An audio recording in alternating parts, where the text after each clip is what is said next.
Hello, everyone, and welcome to another Tower Babble podcast. As always, I'm Julian Mush. I am joined by Daniel D'Souza. What's up? And Jeremy Cozier, who is graced us in this Green Lantern outfit he's decided to wear, which is very kind of him, in honor of a very special occasion that we'll be talking about momentarily. But if you're new to the show, what we'd like to do is discuss the latest in film and television news. There hasn't been a lot of that lately. For obvious reasons. Yeah, with a genre bend, so we like to talk about Star Wars, Star Trek, Mortal Kombat. There's not a lot of that in movie news, although there was a movie that was released. Yeah, you might be surprised, yeah. What else? Obviously, Marvel and DC, all that fun stuff. So we're going to dive into a lot of that, the big stories this week, not the least of which being the Snyder Cut's announcement by Warner Brothers for HBO Max. We'll get into that. There's a new Tenet trailer. We'll use that as a springboard for larger conversation.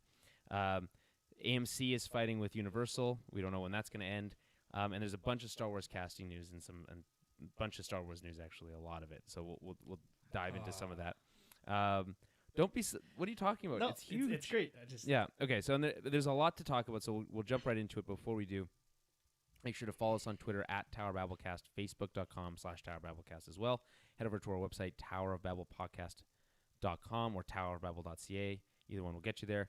And to find everything that we do record this live when it's working properly. There was a very frustrating moment that I'm sure people, if it still exists by the time you're watching this, of a previous version of this recording that didn't work at all. And it's a miracle that any of them seem to work. So if you can, tune in. And the best way to do that is following us on those social media platforms. But we're on Twitch, YouTube, Facebook, and Periscope. Those are the main platforms. Okay. So I guess we should mention Patreon as well. So if you want to help support the show, if you like what you hear, if you want to hear us talk about more things or more specific things, the best way to influence us is by giving us money. So head over to patreon.com/TowerBabbleCast, and for as little as $5 a month, you get access to some bonus content, including a film club that we do once a month. This month's movie is Gravity. We're really excited about that. Alfonso Cuarón's. I watched a video today about Alfonso Cuarón's, a different Alfonso Cuarón movie. I'll give you one guess about what it is. Which one I was thinking. So it wasn't Children of Men and it wasn't Gravity. Nope. I don't know. Was it Harry Potter and the Prisoner of Azkaban? Really? Yeah. Right? Oh, wow. It's a fan favorite one, actually. It's regarded as the best amongst the whole bunch, as far as I can tell, by the film community. Anyway, I don't know how it's held up amongst the. It definitely has fans. a darker tone than the others.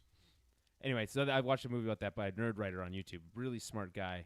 Does a lot of really cool videos, and he talks about how it's the best in the series from a filmmaking perspective. He talks about this whole thing about how Harry Potter was like a gateway for a lot of young children to reading, right? And Sure. he thinks that part of the reason that Hollywood's so inundated with kind of like low quality kind of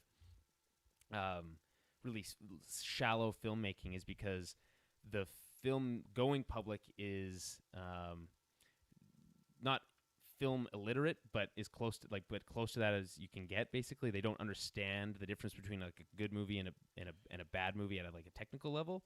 And they're saying that movie, or his argument there is that The Prisoner of Azkaban is a gateway to like understanding quality cinema and what makes it different from just the dreck of like everyday shallow stuff. Anyway, I thought it was pretty cool. You should go check that out. But anyway, we'll be talking about Alfonso Cuarón's other movie, Gravity, one of his other movies, Gravity, later this month. Later this week. Mm-hmm. Okay, so let's get into it. The most important news, I guess, for Jeremy specifically, would be that the long-rumored Snyder Cut of the Justice League. So I think we should back up a little bit more. So the Justice League came out. We all know wasn't a very good movie. I don't think any of us would disagree with that. It's kind of a mess all over the place. There's some funny CG stuff. There's the whole background stuff that we're kind of familiar with, and ultimately created a not so great movie. We knew it was supposed to be 2 parts. We're unlikely to ever see a second part of this movie, and so one of these big internet phenomenons or internet kind of I don't know what I'm looking for is communities. It sprung up around this idea, and specifically around this releasing of the Snyder Cut, which was rumored to exist Which, and I think, by the way, I think this announcement proves that it didn't exist in the sense that people thought it did. People thought it was basically ready to go out the door, and now they're saying, hey, we're the Snyder Cut exists, but we also need a year to make it and $30 million. It needs to be touched up, obviously, right? Because it's some rough footage or just hadn't gone through edits or whatever, right? Like, it only made it so far before it was kind of dropped, most of these things, right? Well, I mean, they obviously went a different direction with the movie, so they didn't fully finish the CG for certain things, or he wants to bring the actors back to do ADR and do all this other stuff. The rumor is that it's first of all, it's gonna come out on HBO Max in 2021. The rumor is that it's 4 hours long, give or take, and that or it would be possibly split into 6 quote unquote chapters, which I think is more likely. That's the HBO route, I think. And again, that it would cost $20 to $30 million to get it to this point. Now, I'm of two minds on this, and I'll get your guys' take in just a moment. But and Jeremy, I don't know, you might disagree that this is what I said, but I kind of where I come down on it is that I always was interested in knowing what the version of that Zack Snyder of this movie he wanted to make. I've never denied that was true. What I haven't liked is this like ongoing internet rhetoric and like bullying and like it's that group the technically the community has done, like they raise money for charity, but like ultimately they're kind of the definition of internet trolls. This hashtag release the Snyder Cut people, and not all of them. Not all of them, but so many of them are like that it creates this image of the community that is kind of toxic. I think it would mostly be considered toxic, especially by the people who at like Warner Brothers any of their social media, by the way, like literally anything Warner Brothers would come up, the first thing they'd be inundated with release the Snyder Cut stuff. And I think this kind of comes back to the Sonic the Hedgehog thing, which is like, hey, we're going to stop making the movie and we're going to remake it so that it appeases the people who are unhappy with the look of it. I think a lot of people would say that Sonic thing is a success story, right? Well, like, for whom? For everybody involved. No, the movie was not for the people who had to go and work overtime or do new sure, they got or paid. the filmmakers, like that's like that's not or the creative the creator's initial vision was altered because the community said no. Yeah, which is not really how that's supposed to work. No, they were open to the community's feedback and they responded to it. Like that's the part of the reason that they released trailers and test footage and stuff like that, right? So in that case specifically, I think it worked out pretty great for everybody. This might be a different story altogether. Well, it's similar in the sense that there's this like rebellion by a large group of what is essentially a small group of loud people, who a vocal minority, who have now basically forced the hand of the creatives or of whoever's making the stuff, which is really again not the way it's really supposed to work. But so I don't follow too much of this stuff like the news, but it doesn't really feel to me like Snyder feels forced into this, right? This is something that he's wanted for a while too. Right. Again, it's not, but just because Snyder's wanted it doesn't mean that Warner Brothers wanted it or that it was necessarily, the right move following what was a toxic group pushing for it. So it's like that's again. So I've always wanted. I'm excited to see what this looks like. I don't like the precedent that it sets. Is that if we make enough noise, if we bother enough people over and over and over again for 2 years, that we can get what we want. And I don't think that that's a precedent. And it's like obviously it's already kind of sliding that way because there's now 2 examples of it. That I just don't think it's a great kind of way to go about things. Rewarding that type of behavior. I don't think that 2 necessarily indicates a trend. Well, that's fair. And these are 2 completely separate stories. And just given the history of Justice League and the way it came out, we knew going into that movie that there had been serious, like significant cuts and huge change-ups. And yeah, there was a lot of stuff behind the scenes, whatever. The fact is that there's a lot of footage of something that he wanted to release, or at least he had a vision of, right? That's available. That's out there. Now they just want to, add to it. Right. So there's two groups though. There's the Zack Snyder, him wanting to release something or having thoughts about something that he wants to do, and then there's the community that's relentless about it, right? And then they go about it in a not so friendly way. Okay, so I guess that's the part I missed. Like I wasn't aware of too much of that. Right, and there's a lot of that. So you can't miss it if you were on Twitter and you would like a trailer for Tenet would come out because it's Warner Brothers, and like the first 10 tweets underneath it would be #release the Snyder Cut. It's like it's then harmless. Well, it's not until they start like heckling reporters for reporting stuff like the Snyder Cut doesn't exist because it didn't in the way it like. There's like this whole thing. Anyway, I don't want to get into that too much of that of it, but that's kind of a part of my feeling on it, is that it feels a little gross to reward that kind of behavior. But ultimately, I'm excited about seeing what he is able to do with this extra footage, and ultimately, not a way that he can really. He's not able to do new footage. He's not able to shoot new stuff. Maybe a little bit of like filler stuff, but he's not going to be able to get actors back, right? Right. So what's he able to actually put together and how different is it going to be? That's the stuff I'm really interested in. Again, but there's the two sides of it that I think that you have to kind of talk about. Jeremy, what do you think? Well, I mean, I guess it's kind of tough to kind of look at it the way you kind of seen it go down. But from what I gather, I mean, just to kind of streamline this, something was put into play, a plan was made, and people got cold feet, so they trashed it, right? I've been following this probably since the beginning. The Snyder Cut has existed since his departure. He shot about 80% of the film, and then everything was seized from that moment on, and then just all efforts were put forth to the reshoots, and we got a completely different movie. So your definition of the Snyder Cut, whether it's a full ready to go, I never really saw as a main like argument by the fans. It was just that this person has a vision. We were promised that vision. We want to back this artist. It should be released. No matter what, it should have been the way it went down. It shouldn't have been hidden behind the scenes, covered up by a daughter's suicide, all that stuff, right? Like it did not go down well, and fans were very displeased. And I think it's unfair to paint these fans as toxic. I think this is a major win, a major positive in like Hollywood and just creative control. It was a group of individuals that raised over $150,000 for suicide prevention. They had presence basically every convention with like even Snyder had a panel where he talked about it and how he said it's super unfortunate. I have a cut. It obviously needs retouching, finishing.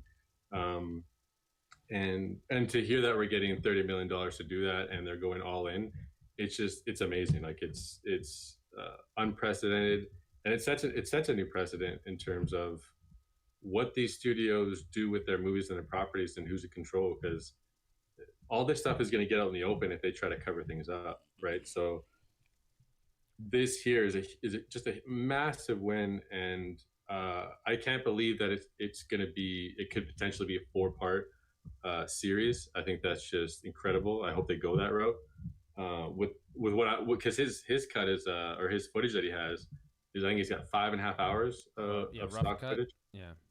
Right. So, and I believe just certain things that he really wants to do. I think he's got to film the Martian Manhunter stuff with Harry Lennox, I guess is his name. Yeah. The general from Man of Steel. Right. Mm-hmm. So it's just going to be a completely different movie, and I just can't wait to see it. Yeah, I think that's what makes it unique, is that the movie itself is a brand new movie almost. Yeah. No, absolutely. The movie's going to be interesting. Well, mini series, whatever it turns out to be, is going to be interesting in and of itself, because I don't think it's unprecedented in the sense that I don't think we've ever seen a movie like there's the Donner cut of Superman 2.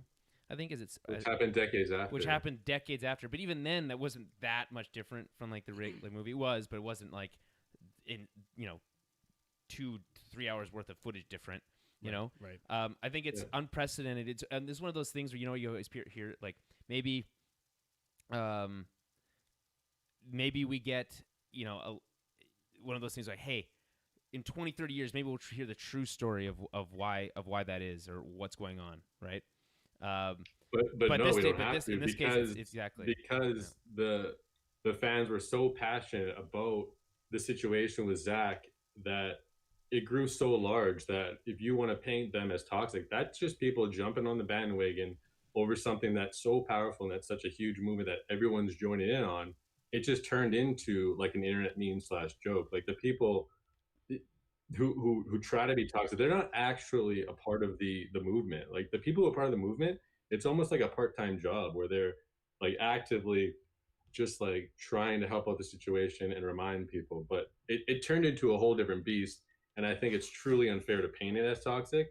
I think this is majorly positive, and it's just a massive win. Like I still can't believe it. I think about it at least every 5 minutes. Well, I think I hear that because I've seen that on Twitter a couple times. Like, well, hey, that's not actually what's happening. Listen. Twitter, you can look at Twitter and decide, okay, this guy's on this team or that team, but it's just someone on a keyboard, right? We're talking about internet trolls. Right. They're jumping in on something that's taken a hold of the internet because there's so many people who were wronged over this, especially Zack Snyder, and these people are fighting for that individual. Right. This man could have gone on for his entire life. You know what I mean? Like not having this movie out there, which is just a travesty. Okay, I'm not that. I feel like you're kind of speaking two different things here. Yes, I just want to get the proper narrative out there in terms of what's toxic, because from what I saw, I follow most of the people who are in charge of the Snyder Cut movement, if you will, the people who are in contact with Snyder, who are part of the charities, and there's nothing but positive stuff from them, and to the people who follow them. Right. But I've seen tons of backlash of people who, as you mentioned before, who are annoyed over it, right? Something that you're not necessarily invested in or you don't care about, but someone is. I think that's the toxic part, or just the negative part of someone jumping in on that. Like, why crash that party when it's not your party? You know what I mean? And right. And look what's happened, right? Like that positive voice came through. People who were in charge of these companies understood what went down and how negative it was, and how they're never going to hear the end of it, because the evidence is literally everywhere and coming from the people who created the project in mouths, including Ben Affleck, Gal Gadot, everyone, right? So if they sat on it, it just wouldn't have been a good idea. They would have heard the hashtag over and over again, and it's like, it's too bad if that's annoying to you, because like it's the right thing to do. Well, I get, like you said, like you crash in someone else's party, and that's not always fair. And like, so what I'm getting at is that like there sure there was at the top a positive message, but as it trickles down, the response to people who, there was a feeling of, this community feels toxic to me, from a bunch of people, right? They felt, not victimized is the wrong word, but like attacked by that group. And so I don't want to say that those people are wrong, right? I would say is that, the people at the top could have probably done a better job of saying, hey, let's not act this way, or let's. No, trust me. Like, there were posts every day. Yeah. There were examples.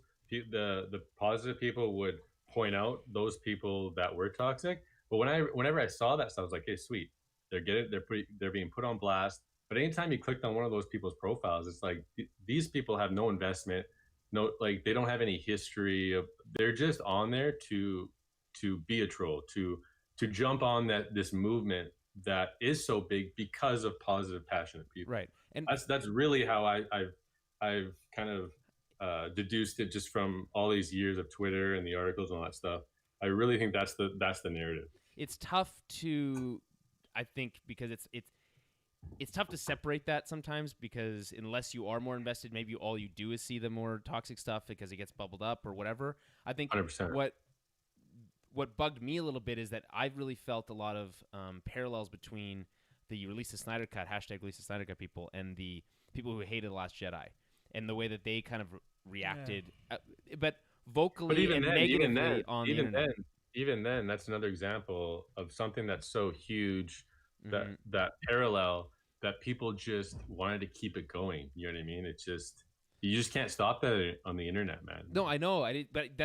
But ultimately what ended up happening of the Last Jedi stuff is that there was a whole group of people that felt, I guess, alienated, and were extremely vocal, and they were everywhere on any Star Wars stuff, right?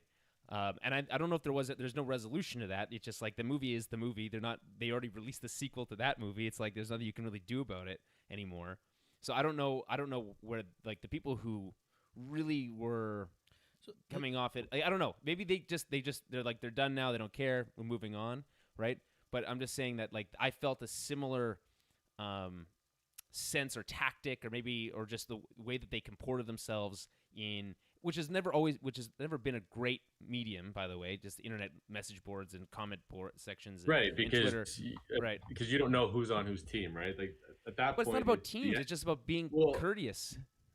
Well, but it's so easily defined. It's either you're for or against, right? It was two camps. I just it's simple as that. But it's not though, because I'm not for or against the Snyder Cut. I was just again, I don't want to rehash this whole thing, but you can. There's people already making videos because this thing is still like this part of it is like the worst thing is the argument over what went down or who said what. At the end of the day, I don't want to talk about it, but I want to get it out there in terms of like the proper way it went down, because I feel the way you kind of characterized it. It's just I just don't think it's the right way. Yeah, well, I don't know. It's like I said, it's because I spend a lot of time on Twitter. Jeremy, you don't spend as much time on Twitter, I don't think, as I do. Well, I do.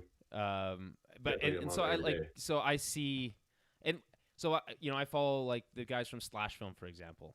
I feel like they literally cover movies and television. That's their job. And when they say, "Hey, I feel like this group is being toxic," I believe them because they hear from these people on a regular basis. So it's like, okay, I'm not going to say that they're wrong. But again, no, I'm not saying that. Again, when someone uses a hashtag, and David Chen sees or something, right? It's so unfair to characterize it as that group, because what I'm saying is that people jumped onto this movement as an internet troll, as trying to stir things up. Right. These people aren't. The people who are negative weren't the people who are working like it's their that's part-time job. Yeah. Okay, so that's the issue that I have with this whole thing. That there's a part of this community that the actual core of it, the heart of it is, we just want Zack Snyder's vision to be. We want him for this to come out, and that there is a niche group, a group of people who came and use that message as a platform to spread 100% hate. And it's like you said at the beginning, it's a vocal minority, right? So they're gonna sound and appear louder, but they are the minority within that group, right? And the vocal minority is the voice that made Warner Brothers like cancel Zack Snyder's plans with these movies, right? Like the whole backlash for BVS. Caused them to pull the plug while they were filming Justice League. Very good point. So it's so crazy that it's the same people. So the same people who are like the BVS sucks were the same people who are like release the Snyder Cut. no, they're the ones saying don't release the Snyder Cut. Right. Well, I don't they're know if there's a large group what Jeremy's of people saying out there going, don't release something. I think what Jeremy's saying is that the studio was much more reactive as a result of BVS. So there was a lot of backlash there. So they were more quick to pull the trigger on changing things. Well, I think there was a critical backlash about BVS. So the critical reception to BVS, and I think we would agree, was that it wasn't a very good movie. Yeah, but that's not what we're talking about there. We would agree with that. But I think that's what Warner Brothers was reacting to. Is what they're reacting to a vocal minority on the internet who can say what you just said, that they don't think it's a good movie, right? There's a lot of people that still like that movie. Well, it especially has moments, the extended cut. Yeah, and which we've seen. I don't think, and I think part of it, what some people are saying is that like, hey, I'm sick of hearing the Snyder Cut about the Snyder Cut. I didn't think that BVS was that great. I don't think that Justice League is going to be that great. Would go on the internet and say, but they don't care. Why would they do that? They don't have a horse in the race. Twitter. You just said you've been on Twitter. Do you not see that on Twitter? What I see is here's the kind of the microcosm of what I see is I see some post that's completely unrelated to Justice League. Someone jumping on there and saying #release the Snyder Cut, some variation of that, and then someone responding to them saying, this has nothing to do with any of that, and yada or whatever. It's like, plus I don't care, along the lines of like, I don't care. I was listening to whatever was going on above me, what the post was about, and then that person below, then someone replying to them and saying, You don't think it's real. It like just evolves into this this argument. It's a back and forth thing on any post, right? Even But it's like, post. but it people starts, who are against it would go to that post for no reason if they're not even invested into it to start that fight. Then it goes back and forth. Who's starting the fight? The person posting release the Snyder Cut, or the person saying please let's stay on topic? You know, like where's the No, I'm saying the back and forth, like the posts that would start with release the Snyder Cut, let's say, or whatever, those would be just engulfed with people who don't want to see that. So that's a troll. Yeah, I don't know. I think it's a little bit of both, because I think part of it is like they're trying to get ahead of it and saying like, hey, what I said from the beginning, right, is that this thing got so massive because of the passion, that everybody jumped in on it and put it everywhere, and everyone has a take. And then you're looking at it like, oh, those people are part of that group. No, they're not. They're just on the internet behind a keyboard, anonymity, saying shit to fuel the fire. I don't know, which I guess is unfortunate, because that now is overshadowed what is a conversation. And the thing is, it doesn't matter anymore because it's coming out. The right thing is happening. Someone's original vision, an artist, is getting to fulfill that vision, fulfill that art. Does it end here though? Does that same group? Hopefully, we can stop arguing about it because it's going to happen. Exactly. So just let it happen. Does the same group now go? Well, now release Justice League 2 or something? Like, does it end here? Well. The only other that's a conversation to save until it's out, right? Because there is a reality where, let's say this comes out, it does great numbers, people can't stop talking about it. They revisit the release of Snyder Cut movie and talk about how I can't believe it didn't happen sooner. We didn't get this originally, and then maybe there is a sense that okay, let's just finish this out. I still think that's pretty unrealistic. Yeah. But already. Suicide Squad. I don't know if you guys know about that. AT&T, the Air Cut. The Air Cut. Yeah. So he's been on Twitter as well over the last years as well. He's little tidbits here and there talking about how the Joker was the main villain. Basically, the same kind of treatment happened to his movie that it did with Zack's. Oh, James Gunn even went to him and talked to him about. Yeah, like apparently Air only had like a couple decisions that made it into the final cut, which is just nuts. Especially since he was on till the end. Also, I'm pretty sure, he's the credited director of the movie. Yeah, but he was on till the end. He just had no choice in the matter, right? Yeah, they gave the movie to be recut by a trailer studio, which is crazy. Yeah, so there's already rumors right now. People who were predicting the Snyder Cut announcement, I think it was a week ago. People said it's real, it's happening, all that stuff. And then they eventually did a Man of Steel watch party, which is when all this finally got announced. Henry Cavill was a guest on the Zoom chat with Zack Snyder and Deborah Snyder. Hilarious. So it was a pretty cool thing. Yeah. But what was it? I don't. Yeah. You were going all over the place. I think so. You're saying. Oh yeah, David Ayer, Suicide Squad. No. You're saying about Justice League 2. David Ayer, Suicide Squad. No. I already said that's an eventuality. If this is a good reception, we can go down that road. I think hold on a second. Go to Suicide Squad. The Air Cut. Okay. Yeah, relax. I'm talking. I'm okay. So they're already starting that movement where AT&T has already noticed it through the Twitter feed because they've been very vocal on there because they kind of are the ones that were kind of reshaping Warner Brothers during the transitional period when they were bought out. So apparently the higher ups there, they're the ones who really are like, okay, they saw this movement, we got to do this. And they're also thinking about doing it with Ayer's cut as well, to have a kind of these two movies, just kind of one and done, the initial visions, because they cross over a bit, and just have those on the HBO streaming service. That would be pretty cool. I mean, again, it's pretty unprecedented, obviously. Oh, it's 100%. I think that's why I think it's so cool, because the bad thing that happened here, like we can all agree, Warner Brothers shouldn't have interjected and changed everything, right?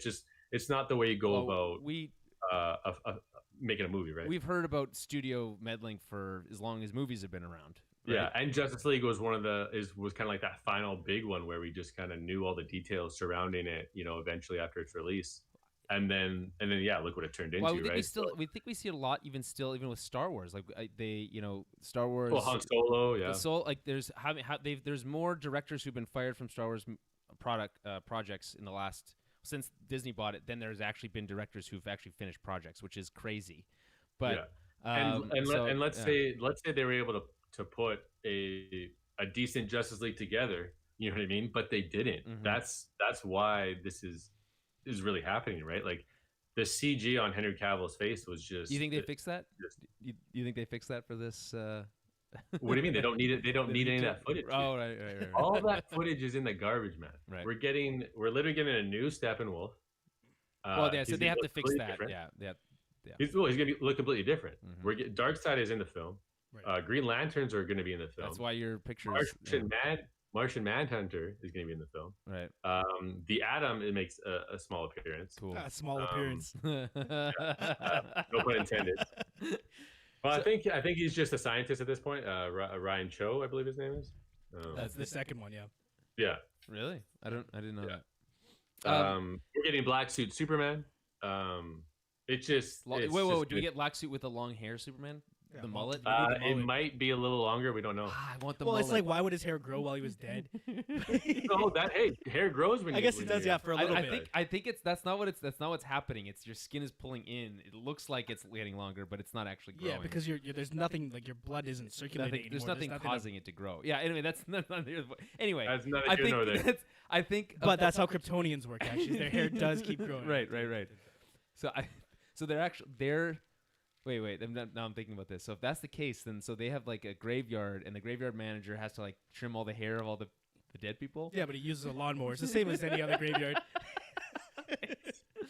All right. Anyway, so here's what's interesting about this to me. So you're talking about, hey, where does this end? Does does this spark some sort of second movement of like release Justice League 2? Well, hold up. Before you say that. Okay. No. Okay, you go first.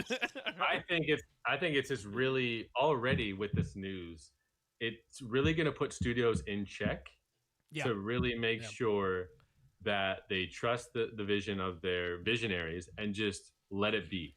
But I just think because now if studios want to interject, by all means, go ahead, but you better do it properly. You better do it at the right time so that the fans don't notice. Well, yeah, I don't think studio meddling is ever going to stop. I don't think, and also I think this is a fairly like. Dude, if you think they're just going to do the same thing as always. Well, no, maybe not. Do not want the studio does not want this to happen. No, I would agree with that, but I also think that this particular case is a little bit of a little bit of an edge case. I think because we talked about like some of these other versions of studio meddling. Specifically, I'm thinking Star Wars because I'm most familiar with that stuff. So with Solo, the directors are fired super early on. The movie was basically started from scratch again. Right. But with Rogue One, that wasn't the case, and that they actually shot. The final beach sequence in Rogue One was very, very different in the final cut. We've seen in the trailers that there's the TIE fighter that comes up with Jin on top of that tower. That's never even in the movie. There's a whole bunch of stuff. Still mad that's not in the movie. Right. So that's which is such a cool shot, right? So we've seen this happen a couple times. There was some backlash to that, but ultimately I think it seems to be more of a nature of if the final result is okay. Exactly. Yeah. Then people are okay with it. But it's like, right. But how do you know what that's going to be until it's too late? Yeah, that's the thing. It does depend on the reception of the movie. The reality is there's always going to be. It's not even an interjection from the studio. It's their job to right. And even then, though, with Rogue One as an example, it's like how drastically different was that original cut? You know what I mean? I doubt it's the same. Well, that's what I mean. Justice League, Justice League is such an edge case because it's so drastically different that I don't think that's the case with most movies. Like you don't have the resources of Warner Brothers all the time to say, well, we're just going to remake the whole movie and for another, double the production budget. Like you don't really have that option most of the time, so you have to kind of work with what you got. I'm thinking. There's a lot of examples of this, but like Edgar Wright's Ant-Man is another one that comes to mind. That we never got to see. There's a lot of these. Hey, but that's the way to go about it. Right. That's the way to go about it, though, right? Like, don't like start it and then try to put a Band-Aid on it. Yeah. Never trying to recreate, re-correct your stream like midway. You know, like it's not going to work. It's just going to come off sloppy. And I think I would agree with that. That's probably a lesson learned probably by most executives at this point. Oh, yeah. But I just don't think that from on a day-to-day basis they're not, you know, that probably won't happen again. I don't know if that's a lesson learned. I think a lot of them look at it as their job to correct or redirect the stream, as it were. So like, and largely it is, right? Right. what Well, they were keep things on budget. You gotta make sure that like, hey, this movie's clearly is not what you're making isn't what you pitched us. Which is sometimes the solution is not for them to stop doing that. It's to put more thought into it, to be more thoughtful in their approach, right? And to listen to the people that know the subject matter in and out. In most cases, you would want that to be someone who's directly involved in the creative process, like the director, right? So the execs aren't always going to be directly tied to a different property as closely as a director would be. So they should at least listen to that director, but they're never going to stop meddling, and I don't know that we would want them to. No, there's a certain camp that would argue, and I would mostly be on that side, maybe like a 80-20 on the side of if you hire a creative, then with the understanding of that this is the product they're going to make, that you let them make the thing that they said they're going to make without coming in and saying, well, actually maybe this is like, you know what I mean? Like literally coming in and changing what they want to do. And that's the thing. Like Justice League Part 2 would have came out last year and being come and gone. Like they could have just moved past this. But I guess like here's the thing with Justice League Part 2, and this is interesting. What I was trying to say earlier is this: that Snyder Cut comes out. It does big numbers on HBO Max, which still we don't know because I don't think the HBO Max numbers are very good right now. That's not, from what I hear, that's kind of underperforming as it's higher priced than most streaming services, and it has less content than most. Either way, how do you with HBO, the pedigree of HBO, like if that's the only place you can get it, and you got to pay it, like you're going to pay for it. Like we're talking that's Game of true. Thrones, Sopranos, like it's legendary. No, like, and the people will, and there'll be a lot of people who will pirate it, and they'll take that into account too, and all that kind of stuff. But what I'm saying is, how do you separate the interest of this novelty, which is a remake essentially of a movie that came out, or versus the actual how much people are into this version of the story and want to see a sequel to it? Like, how is this HBO executive, Warner Brothers executive, separate that? I don't think you can. At that point, you'd have to balance the critical reception and the fan reception, right? Like you'd have to really just see what the critical consensus is, see what the articles are saying, see what their hopes for, if they're like, oh no, we don't want it, it should be one and done, and then see what the fans are saying, the numbers, and kind of weigh that situation, and if it's even possible or feasible to bring back certain actors and finish the story arc. That's the thing. That's and you have it. Yeah. That's like we don't even know with like obviously like with Batman for instance, obviously a good example with Ben Affleck. Unlikely he would come back. Right. My feeling, like just thinking about it, is that I feel like the reception will be positive, and I feel like when the movie ends, it's going to have like a sense of excitement and a wonder of where it goes next. Mm-hmm. And through that energy, we'll see if that picks up and kind of comes to fruition if they want to keep it going. But for now, I think we should be very grateful that this is coming out. And it's going to be vastly different and exciting. Yeah, I agree with that. I think that's a good place to leave it. I mean, there's a lot to speculate on, like you said, like the Martian Manhunter stuff and all that. But like, or even, what would you guys prefer though? Like the episodic version or the 3.5 hour? Well, as someone who likes to cover things on a weekly basis. Well, yeah, from a show perspective, let's do it week to week, and we'll cover it in depth every single week. When I saw it reported that it was gonna be episodic, or whatever, I don't know what I died for a second. I just thought that is such a brilliant way to do it. Like, imagine 1 week you have the beginning of this movie where Batman's like assembling the team, and then you get a cliffhanger, and then we get the next one, and then another. Like, I just think that's so cool to kind of slowly get back into this. And I just think that'd be the most exciting way to do it. Well, and it really, and like we've talked about now for as long as Netflix has been around, and I've subscribed to this for a long time. I'll just repeat it right now. That if you really want to generate hype over a long period of time and really like ramp into things, you don't do the binge model, right? Because the story is over in days or a week. This is a little bit different. And I because the think, alternative and I would be think a if they movie. go that route, I think it's more likely that it could get picked up again if we go that route. If there's that excitement week to week, you know, I think they might go that route and say, hey, the sequel is going to be the same thing. We're going to do um, like an episodic thing on the streaming service to really set it apart and bring everyone to there again Yeah. for more people. Yeah, I mean, Be crazy, yeah. It would certainly be again unprecedented if you're like, oh, the sequel to the Justice League would actually be like a miniseries, right? Yeah. That would be pretty cool. And then I don't know what you do. You do some sort of paradox thing, and then reset everything so we can move on. It's from comic this. books. There's plenty of opportunity for that. Right. Okay, so let's move on to some of the other stories. So speaking of, and this is something, by the way, speaking of HBO Max, speaking of DC, this is something I was in my notes from January that I didn't mention. I just wanted to quickly mention here. So there's an Aquaman animated series coming off HBO Max, and it's titled Aquaman, King of Atlantis, and James Wan, who directed the 2018 live-action movie, is on board to executive produce the animated series. So King of Atlantis will begin with Aquaman's first day on the job as King of Atlantis. Luckily, he has his two loyal advisors to back him up, Volko, and the Scholar, and Mira, the water-controlling warrior princess, between dealing with unscrupulous surface dwellers. Love that word, unscrupulous. Elder evils from beyond time, and his own half-brother From who beyond wants time. beyond time who wants to I hate when overthrow they do him. that. Aquaman is going to have to rise to the challenge and prove to his subjects and to himself that he's the right man So for the trident. I would say What a great- based only on that blurb Right. sounds terrible, but based on the fact that it's on HBO, I'm into Well, it. it's an animated series. I think it's intended mostly for children's audience, or like at least a younger audience. That's Maybe. basically what I've heard. HBO Max is trying to court that. They've got new Looney Tunes coming out, by the way. And you guys were like checking me on this. I double checked. It's new Looney Tunes, like new stuff. Like it's made Okay. to look like the old stuff, but Right. it's new stuff. So this Aquaman thing is meant to be like directly following the film, right? It's Yeah. it's in world. It's canon. It's not. That's not clear, but it's Okay. definitely using those same characters, All right? So anyway, I thought I wanted to mention that. That's news from January. That's how that's- far back. That's we are. how. Yeah, well, a little backed up.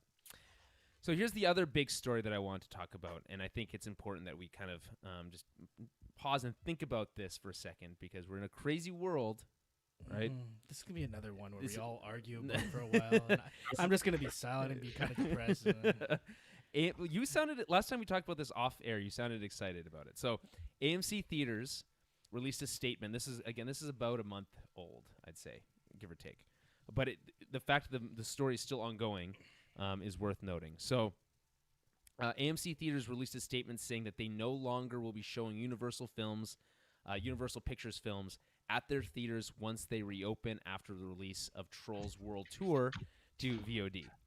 So it's crazy that this revolves around a Trolls movie, I think. Hey, Are your- trolls put up the numbers, you guys? Are your nieces? My nieces? I'm assuming they love trolls. I watched a trolls thing with them at one point. I think Anna Kendrick does a voice, right? Yeah. Don't look to Yeah, me. yeah. Big Trolls fan right here. They sing, they go in the trees. Yeah, Okay. it's a delightful movie. So here's the story. Here's what happened. So Universal was like, man, this COVID thing, crazy. All these movie theaters closed. This Trolls movie that we've been marketing for the last 3 months, we can't release to theaters because there's no theaters to release it to. We've used all this marketing budget. We're not going to just waste it, so we're going to release it on premium VOD, right? So you have to pay an additional fee to watch it. Sure. Did huge numbers, by the way. Massive numbers. And I think a big argument is that, a side argument, we'll kind of talk about this, is that children's movies in particular seem to be particularly open to this concept of releasing day and date or Yeah, not because necessarily- inherently that's kind of, I mean, speaking in broad terms, of volume-based business, right? It's about getting it out there, getting it in as many hands as possible. It's not necessarily about the theatrical experience in those cases. Well, no, but I'll get to that in a second. There's an argument to be made about if you don't expose children to the theatrical experience at a younger age, that they won't have any. Maybe. I mean, they won't care about it. You know what I mean? there's an assumption to be made for sure. I don't know if you could, like, there's no data to back that up. There's Well, no way I to mean, know. there's because it's never happened before because kids have always gone to the movies. But if there's no movies for kids to go to, would they even care? You know, I don't know. That's so. Anyway, that's one thought on it. Basically, what happened was, so AMC got upset. They're like, well, and my guess, having spoken with executives of other businesses, not in the film industry, but just executives in general, that my guess is that there was some sort of legal thing that was supposed to prevent this from happening, that they skirted, or was some loophole, and they found a way around it, right? Yeah. And that they're like, they were vindictive. Basically, they said, well, hey, if they're gonna do whatever they can do to screw us over, then we're gonna screw them over, because if they can't release their other Universal movies in our theaters, I don't think that that's the right language to use, though, because I don't think I don't think that Universal is trying to screw AMC over by doing this. I don't think so technically, but you have to consider from the film, or from the theater standpoint, their perspective, which is, this is a dangerous precedent to set. Okay, so just let's walk it back a little bit, because I think there's one important step that was jumped over, is that Universal released a statement, their own indicating that they would consider the VOD model for future releases. Right. Our goal, quote unquote, our goal in releasing Trolls World Tour on PVOD, which is premium VOD, was to premium video on demand. If I just break it down even more, it's P video on demand. That's what we call it. Was to deliver. No, that's a very different and niche market. Yeah. Anyway, so was to deliver entertainment to people who are sheltering at home. Whole movie theaters and other forms of outside entertainment are unavailable. Right. But part of that statement was also that they would consider to do it in tandem. So going forward, they would release a movie like Trolls the same day in theaters as they would on PVOD. Yep. So that would absolutely impact AMC's revenue. Yeah, it would pull away. It would cannibalize from their perspective. Right? Well, not, not from Universal's, by the way. Not for it's actually the opposite for Universal. Yeah. But Yeah, it's yes and no, because they actually do keep a little bit of their own. There's a little bit cannibalization Yeah. there, but there's also a new revenue stream for Universal, so it makes sense for them as a business. And again, they are separate businesses; not they're allowed to make their own necessarily- decisions. Yeah, I mean they are separate, but it's one of those kind of like They ecosystem had, plays. they had a partnership. It's the theaters rely on the studios and producers to provide them movies so they can make money, and then vice versa. Everyone makes money and everyone's happy. Sure. Right? If they start double dipping, right, and basically saying, and this is from the movie theater's perspective, if the studios start double dipping, saying, well, we'll release our movie day and date VOD with our theatrical release, to the movie theaters, that's a net negative to them, right? It doesn't benefit them whatsoever. Not even a little bit. Even if their popcorn is on Skip the Dishes, that does not mean it is that they are going to make up that revenue in delivery fees or whatever, how that works. But I know that's not how that works. That's not at all how it works. But basically what I'm saying is that's where that, like, there's that strict dichotomy, and like people this has been an argument for a long time. Since streaming services have been around, why can't we just do this day and date? And some people have tried. I think it works ultimately I think that it's going to go the way of, there will be day and date. It's going to be on certain types of movies that it makes sense for, and then not for others. Like Tenet, for instance, would never do that. And it shouldn't, right? But that needs to be seen in a theater. But this is a good example, and this is something that we're all kind of dealing with in these times. You know, we can't go outside. We have to change, right? Businesses have to pivot. That's an example of Universal pivoting, while AMC's not. Well, they have no. I don't care. Really I know they have that. theaters, and they can't have people in their theaters. I'm not saying I have the solution. I'm saying they have to think outside the box, because Universal's doing something different to at least maintain their revenue stream. Do you say Cineplex? Universal. Yeah. Oh yeah, Universal. So Cineplex. I was thinking Cineplex. That's why. Yeah. Cineplex, which is the essentially Canadian version of AMC. It's the largest theater chain in Canada. Has its own VOD service. I don't know how popular it is. I can't. You can use your scene points on there to rent movies. That would be, I guess, one option for AMC to explore, is they have your own, and or you can always work out some sort of partnership, right? So, like, if somebody say they purchase PVOD, they want to watch Trolls, with that, they get a voucher where they can go to an AMC theater for X amount off. Like, you can work within the margins there, right? But they have to be able to work together to do so. I know it's obviously very petty, like what's going on here, and it hasn't been resolved. And so when you think about what are the other Universal pictures, you think of things like the Fast and Furious movies. Those are huge drivers for business for the that's the classic. No pun intended. God damn it! You got me. But those are classic, like, big popcorn flicks that put up huge numbers in the theaters, right? That's basically what. How does this affect us where we are? Like, we just have Cineplex hasn't. Theater, right? Cineplex hasn't made it. Well, actually, no. There's a couple different chains. I mean, there's the independent ones. We don't have a lot of those. Those are mostly in smaller communities. But that's the thing. Like, if you're in the States or whatever, like, you have so many different options of theaters. Like, the AMC is by far the biggest one. Like, AMCs are the Cineplexes of the States, right? So if you don't have, if Cineplex went away, for instance, we could go to Grant Park, which is not a Cineplex theater, Landmark. But like, if everyone had to go there all of a sudden, that'd be a huge dramatic shift in the way that moviegoers had to experience things, and would change how, like, you wouldn't be able to get a ticket. You'd be like lining up again, like all that stuff. If that's the case, those theaters would probably double down on those movies and have multiple screens to fit the amount of people. Yeah, but you're also would limited. Adapt, but you're also limited by like physical space. Like, you don't have as many screens as Cineplex does.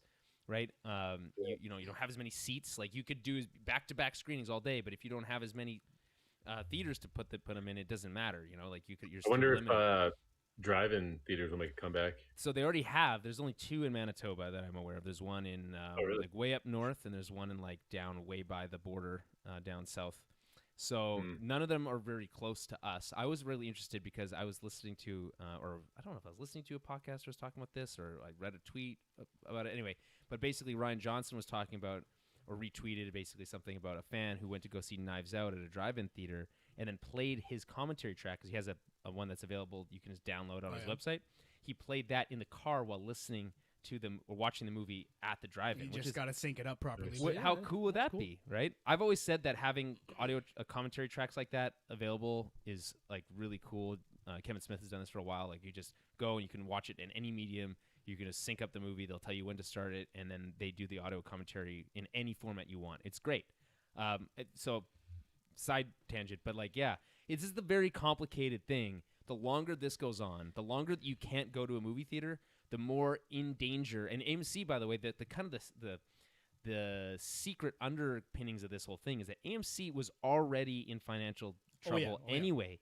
So it's like, this is hurting them worse than anybody. And I guess maybe they're just like acting out of like, it's like thrashing at the death knell.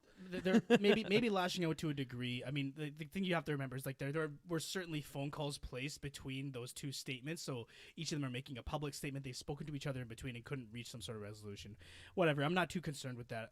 It is what it is. I think largely the industry in general and many industries at large were moving to more digital platforms anyways, because that's how our society kind of tends to be heading. COVID kind of jumped that up maybe 5 years, I think, for a lot of industries. Yeah, maybe.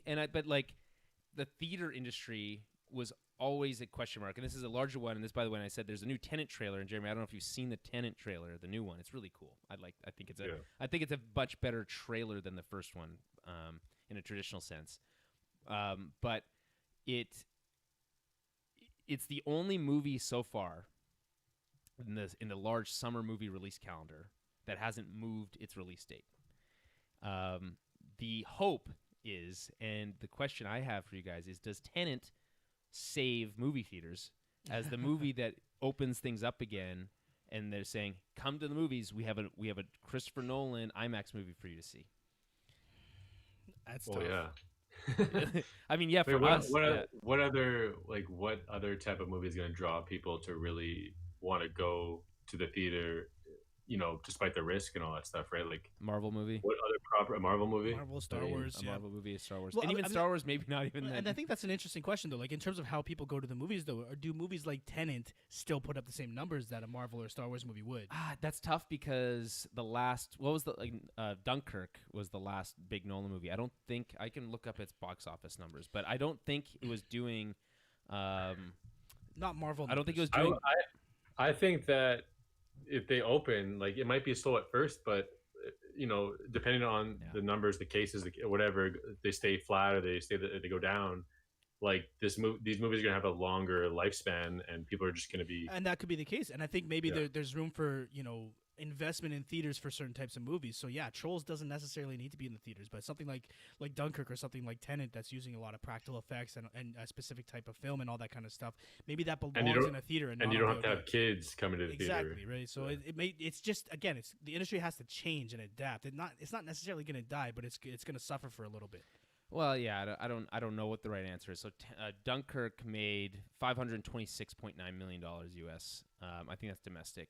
That's not great. That's mid. So let's say they open up and it's the movie. Are you guys buying a ticket or are you staying home because you don't want to risk it? My first reaction was right away to say yeah, Christopher Nolan, I'm there day one. But honestly, given the circumstances, I don't know if that would be the case. I don't know. It depends. It would have to depend on a lot of things. Like what are the movie theaters doing to mitigate risks? Are you separated that would by definitely one be seat? In place. So right now the release date for Tenet is still July 17th. That's approaching much more quickly than it's like 6 weeks away. Right, it's crazy. So around there. 6 weeks is a long time though. It's 6 weeks is a long time. A lot of things can change in 6 weeks. Yeah, we haven't had any new cases here, so we might be fine here. But that's not the same. They're not going to. Yeah, it has to be the state. Unless you can open in the States, it doesn't matter. Right. Nolan is very, very passionate about the theatrical experience and Fortnite. Wait, what? Explain Apparently yourself. he's like showing one of his movies like in Fortnite. Christopher Nolan is doing that. Pretty sure, yeah. Christopher Nolan, the person who says that movies should be shot on film in 2020, is showing his movies in Fortnite. I think so. That doesn't make any sense. I'm googling this, but that makes no sense. I don't know. There was. I'm not. Well, it makes sense in terms of like that platform and how big it is. Like I think they've been experimenting with like concerts or whatever. Yeah, there was some rapper that did crazy viewership. So I think his PR team or whatever they just probably think it's a good move to get like an older movie of his in there. Just to get the conversation going on him, and then potentially, make people want to go to the theater. It just feels like off the cuff. It feels like something he would be against, but right. Okay, so this is from Gama Sutra. For its next trick, Epic Games, which I actually like as an opening, Epic Games battle royale shooter Fortnite will morph into a virtual movie theater to host a showing of an unnamed Christopher Nolan movie. The news comes after the latest trailer of Nolan's upcoming movie Tenet premiered in the popular online title. Since launching back in July 2017, Fortnite has evolved into a bona fide social platform. The title has previously played a host to a massive virtual concerts featuring acts like Marshmello and Travis Scott. While the recent opening of the new combat-free Party Island, which is crazy, has given the game's 350 million players a place to kick back and shoot the breeze. So there you go, numbers. So I get the numbers there. I think this has got to be the hard. Whoever had to convince Nolan that this was a good idea is the hardest thing that anyone's ever had to do. Yeah. Well, I mean, it's not like it's his new movie, right? It's just an old movie. It says an unnamed Christopher Nolan movie, so it's either an old movie or something that's like small. It's not Tenet though. Like it's not. No. New. No. I would. Yeah, I did. Inception would probably be a good movie for that. It kind of feels like a video game in a lot of ways. I don't know. This is so complicated because this even feels kind of similar to what I was saying before. Like I think there is value in exposing younger people to the theatrical experience because I think the theatrical experience is worthwhile.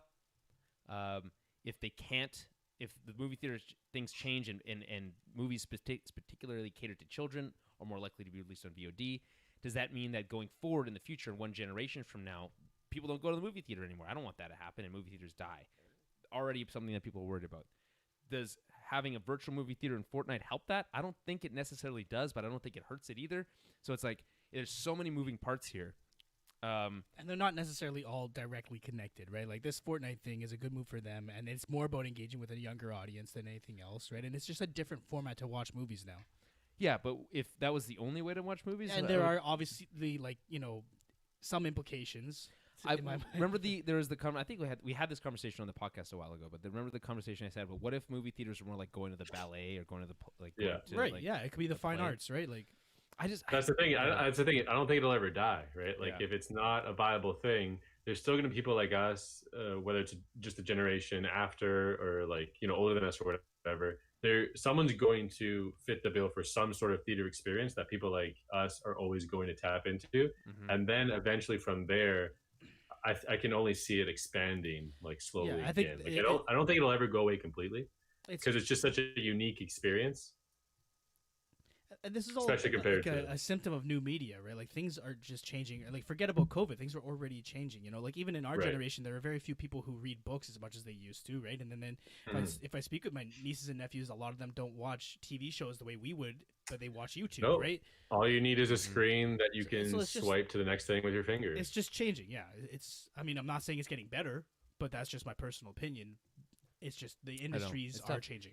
Again, it talks back to kind of that that thing I was saying about Alfonso Cuarón's kind of, and that video I was watching from Nerdwriter of this idea on YouTube about this idea that we want to expose younger people to fine arts is something that's been around for a long time, Sure. right? Like yeah. like read books, go to the theater, go to the ballet, listen to the orchestra. Like these are like that's important, and it's hard to articulate why that's important, other than like you should have a base of knowledge about like all types of art in mediums. But it's like Not should, but you can, and Right. what you should be open to it. You don't have to like it, but you should be at least open to right, the or experience. have experience, or have it had the experience to know whether or not you like it, right?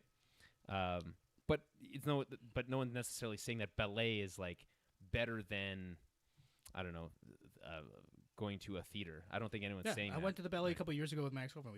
We like fell asleep. It wasn't a great time. It wasn't good. So boring. I've been to other ballets and enjoyed it, but that one was just oof. It was the Nutcracker too, and I'm really like Christmas. I don't know. It was crazy. Were you sitting close or far away? Well, we were relatively close. We were on like we weren't in like a balcony or anything. We were on the main. That was like a tradition with my family. We always went Yeah. to the Nutcracker, but we sat so far away, and I just thought it was so boring. Like they're just so far away, because the just thing- jumping up and it's down. like- It's a different type of storytelling because they're telling the story just with dancing or just prancing around, and it's Yeah. like. But I feel like if you were front row, you know what I mean. Like you'd Maybe, be more maybe. invested, and that's what the theater Right. experience does for you. Sure. You're front row, no matter where you sit, basically, because you have this giant screen that you can't get anywhere else. Yeah, you can't. It's hard to replicate the theater experience at sound. home, right? Yeah. Well, it's And hard that's to why I think replicate it'll any always- like those types of- yeah.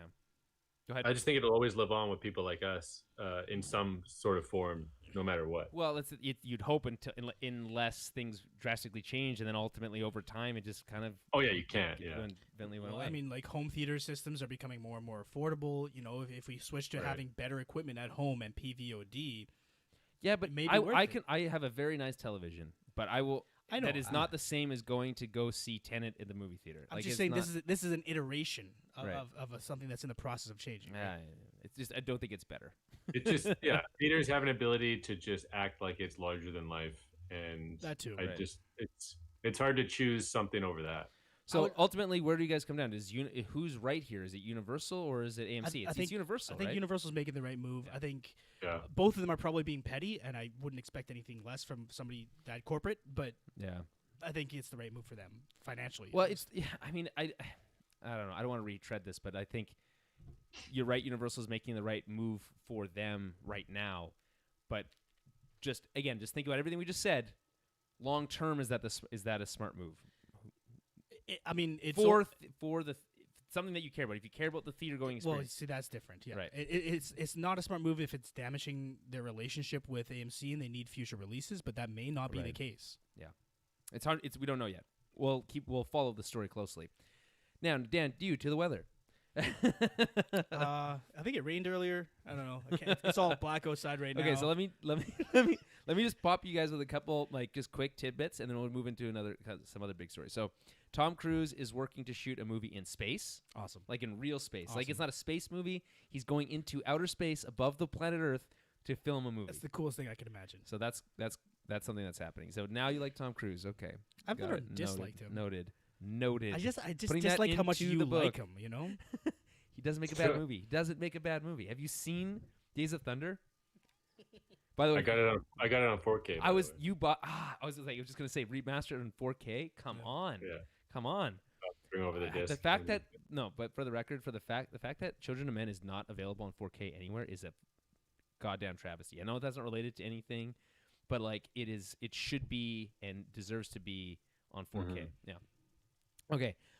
Paramount is planning, speaking of movie studios, is planning to reboot Transformers, G.I. Joe, Teenage Mutant Ninja Turtles, and Paranormal Activity, which is kind of...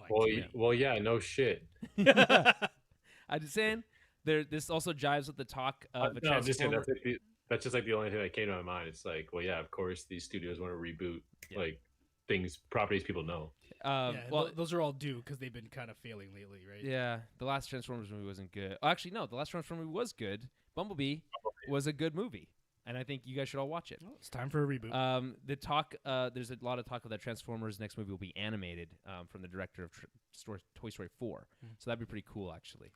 I think that's exactly what Transformers needs is an animated movie for the record. Yeah, get the humans out of there and just focus. As much as again, I thought that Haley Steinfeld, is that I think who it is in Bumblebee? Sure. It was great. I think that there's a really great girl in her car story, which is very similar to the first Transformers movie, by the way, the first live action one, and it's maybe better because it's more grounded and feels very like wholesome.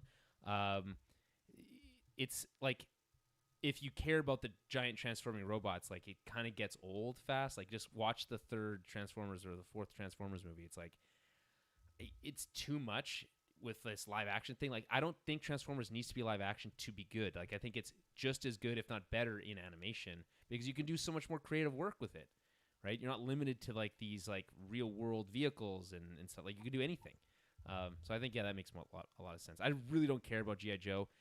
The last TMNT movie was bad. That was that Michael Bay produced one. I don't know if you ever saw it, Jeremy. No, I think I saw the first reboot one, not the sequel though. I can't believe I forgot that there was a sequel. But well, the first one made a lot of money. Yeah, so. they're not good. There's some good moments in them. I like what they did some creative choices. I think with like. Making each turtle a different type of turtle, which I thought was fun, right? Like so. Yeah, I like that part actually. And like so that and ultimately it's all about the characters, right? And that was pretty good, but the movies were mostly forgettable. So a new TMNT also animated would be my choice if we're going to be doing that. And I don't care about Paranormal Activity because I don't watch horror movies. So, did you see the Paranormal Activity movies? Definitely not all of them, but I've seen a couple, and I can't differentiate between them. Yeah, I mean, like when they first came out, like it was definitely like the thing to do was to go to the theater and experience that type of the real camcorder footage type Blair Witch type stuff. A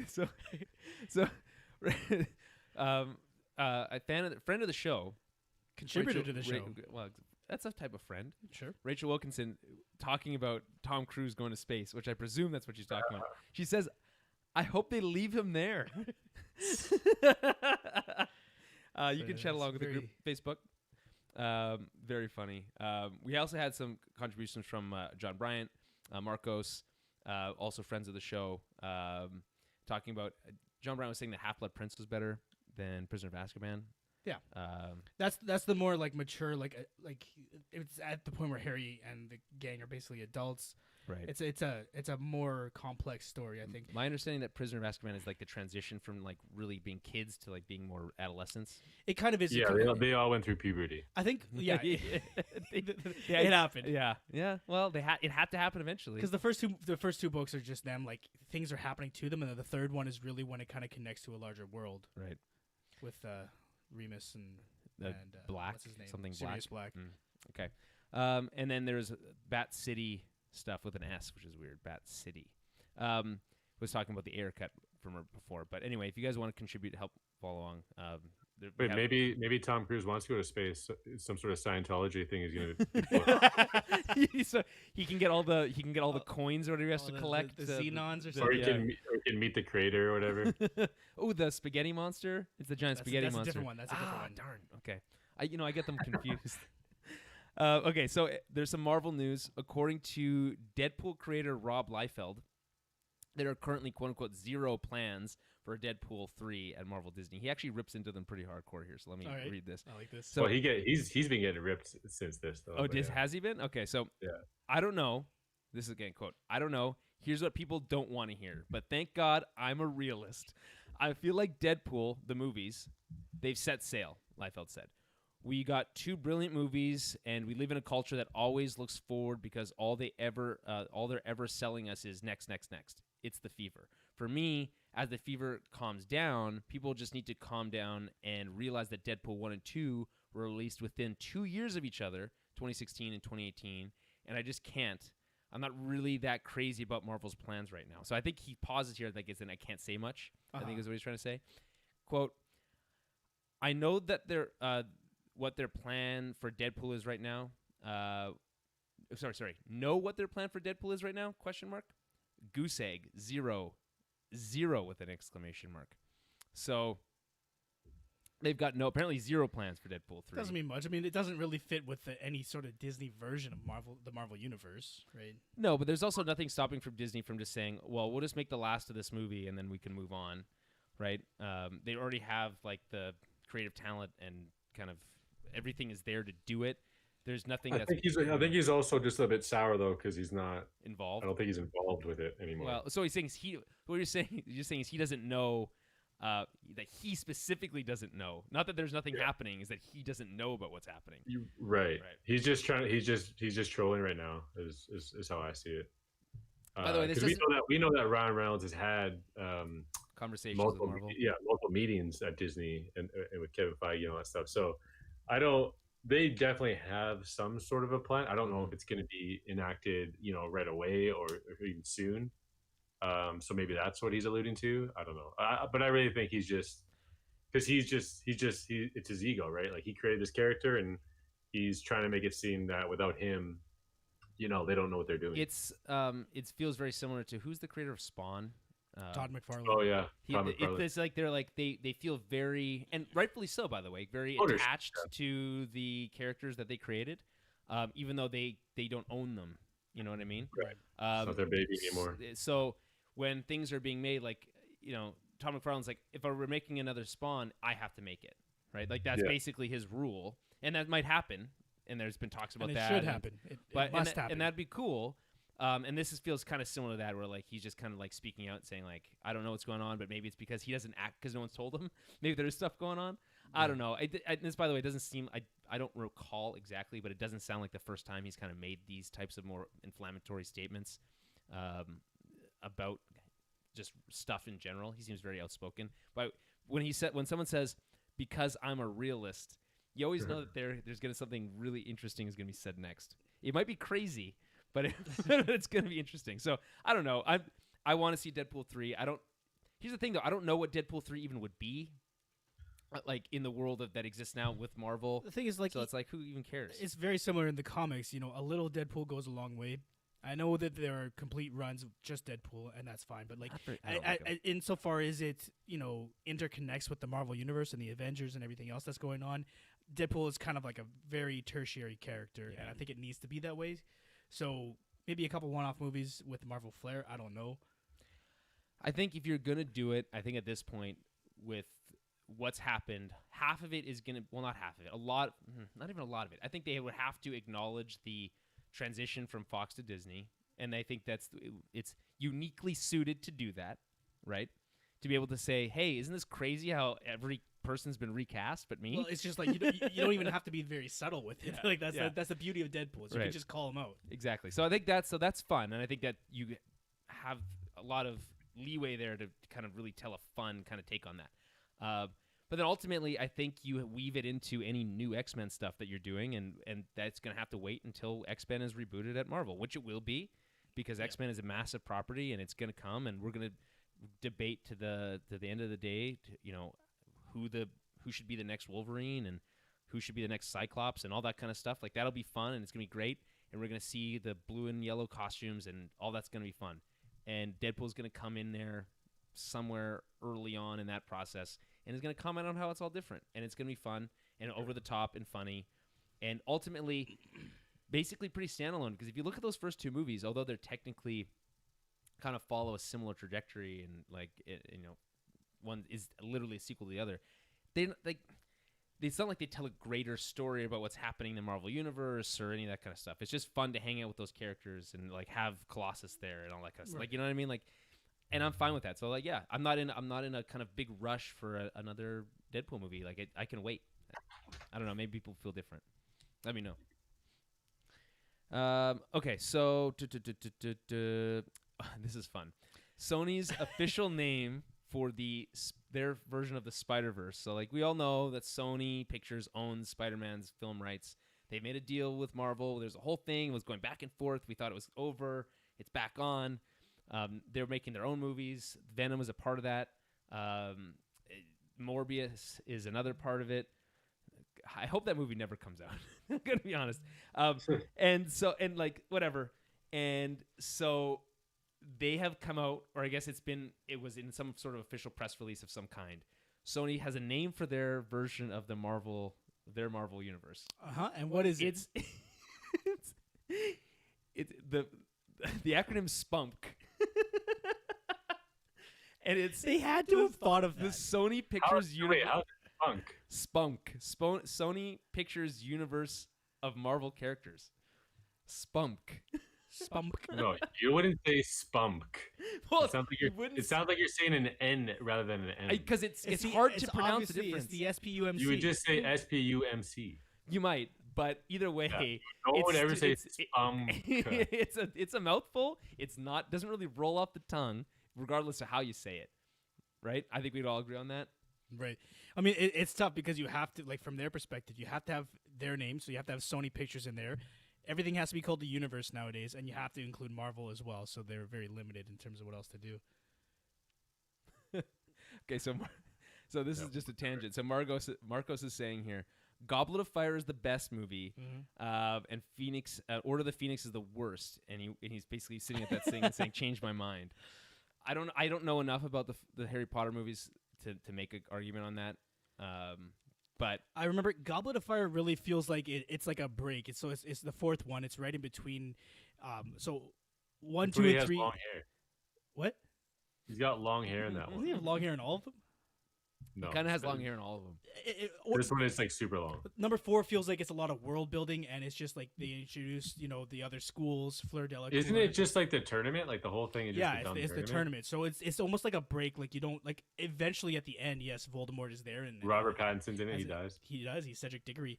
But Shut up. No one cares that you know that. Just for the record, but go on. But the rest of the book and movie is really just more about the tournament than it is about Voldemort or the Death Eaters or anything that happened outside of Hogwarts. So it feels like a side mission almost for most of the book and movie, to me anyways. And then Phoenix is I would agree Marco's pretty bad because what's her name, Dolores Umbridge, is just the absolute worst. Both reading the books and watching the movie, you hate her the entire time, and it feels like it's painful. That's but that's also the character that she's meant to be playing, so maybe that's them succeeding. I don't know. They did it right. Jeremy, did you share a tweet with me just now? I did. Okay, I'm gonna look it up. I'm gonna look it up right now. Well, you guys are tweeting while I'm talking about Harry Potter. It's the Last Jedi script. It's a GIF. Oh, it's a book that when you open it, it lights up. The pages light up like you're opening a Bible from God. But there's no writing in those pages. Well, because it's it's a prop. Ugh. I think it's funny. Jeremy's just trolling the Last Jedi haters, basically. Okay, so but I didn't say this on the show, but some guy unfollowed us on Twitter specifically because I said that I think that Rian Johnson understands Star Wars, and the guy was like, "No, he doesn't. I'm unfollowing you," and then did. Well, I think it's like, all right, well, I appreciate him. He stuck to his guns. That's but good feedback. It's very funny. I think that's very funny because he's right. You think he's right? Not to unfollow us, but about Rian Johnson. Yeah, I know that's what I don't think he's right. I think he does understand Star Wars, but that's fine. Well, he got the last word, so. It's true. He did. Damn it. He's probably not listening now. Although there's a lot of people who listen to podcasts who disagree with the host vehemently, but still listen on a regular basis. I hope that we have a lot of those fans because I want to hear what they disagree with us about. It's you. They disagree with you. Oh, my takes. Yeah. Okay. Yeah. Got it. So Venom 2, this is again going back to the Sony thing, officially has a title. It's called Venom, Let There Be Carnage. Awesome. Fine name. I don't care. And they're apparently working on a Madam Web movie. Now, here's the interesting thing about a Madam Web movie. We knew about this though. Really? is that they're looking to do a Madam Web movie because they want. By the way, they've hired a someone to do.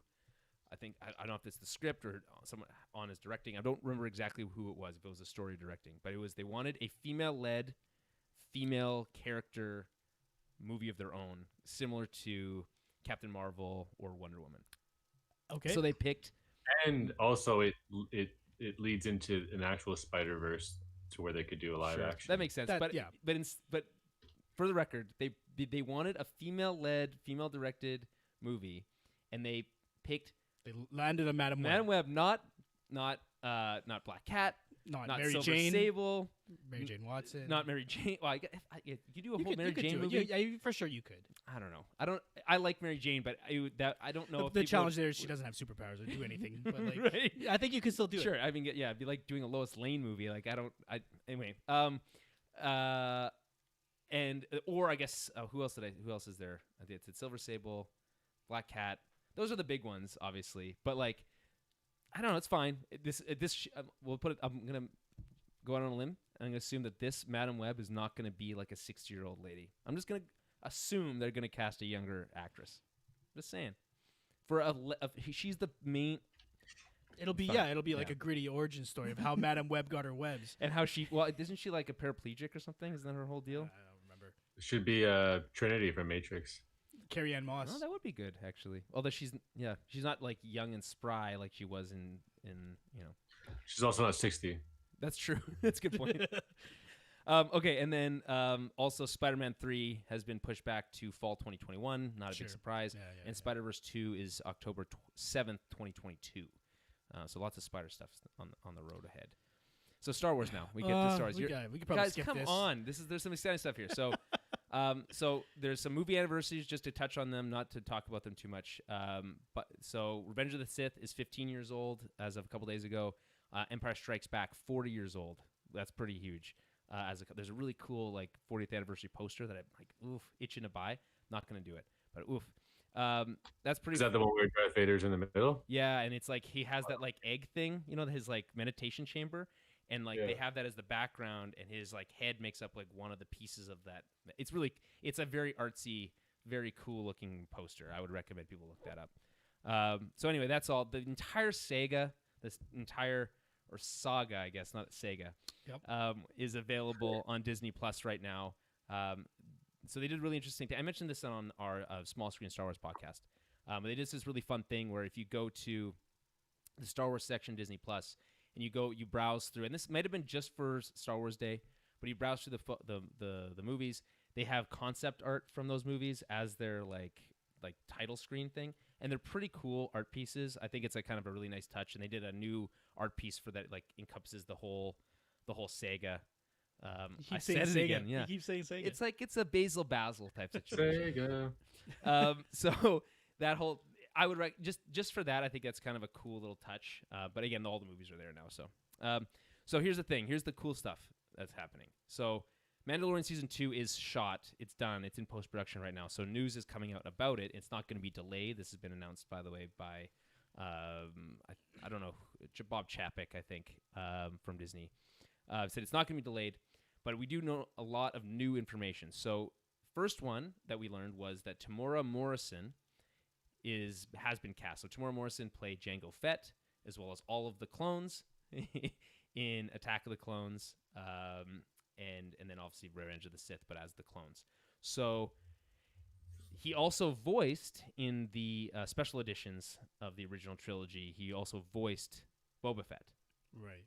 So the presumption here, and I don't know if this is officially announced, but the presumption is that he's been cast as Boba Fett in the Mandalorian season. Which 2. is it'll be basically a voice acting role, right? He's gonna stay masked. You would assume. maybe not. I guess the actor himself is old enough now to play an old version of Right. Boba Fett. Yeah. So I think that'd be cool. The other possibility, and this is I think where you get really interesting, is that he could play any clone. Right. So he could be Rex, who we know survived the battle at Endor. We don't know anything about his life after the Battle of Endor. We know he's there, but that's all. He's the bearded guy, which is fun. If you actually watch the movie, there's like an old bearded guy with a big white beard. They kind of retcon things a little bit where that's Rex at the Battle of Endor. You mean in episode 6, there's a character that's been turned into Rex? Yeah. Huh. Isn't that cool? He didn't have a name or anything before. When he came back into Rebels, he had a big white beard, and then they eventually they progressed his character forward. He was even wearing the same helmet that character's wearing in episode 6. That's actually pretty cool. Yeah. So that's fun.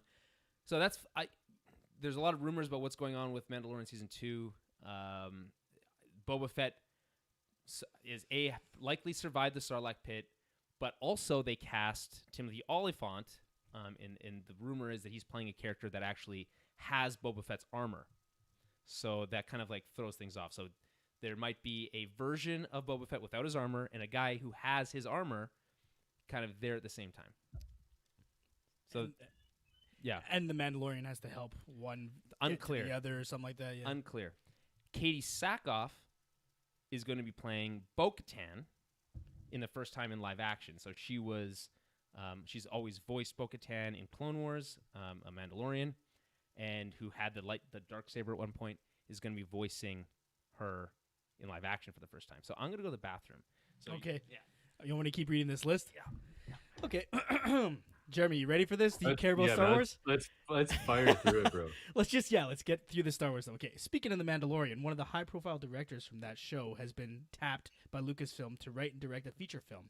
Taika Waititi has officially been announced to be directing and co-writing along with Christy Wilson Cairns from 1917 and Penny Dreadful fame, a Star Wars movie.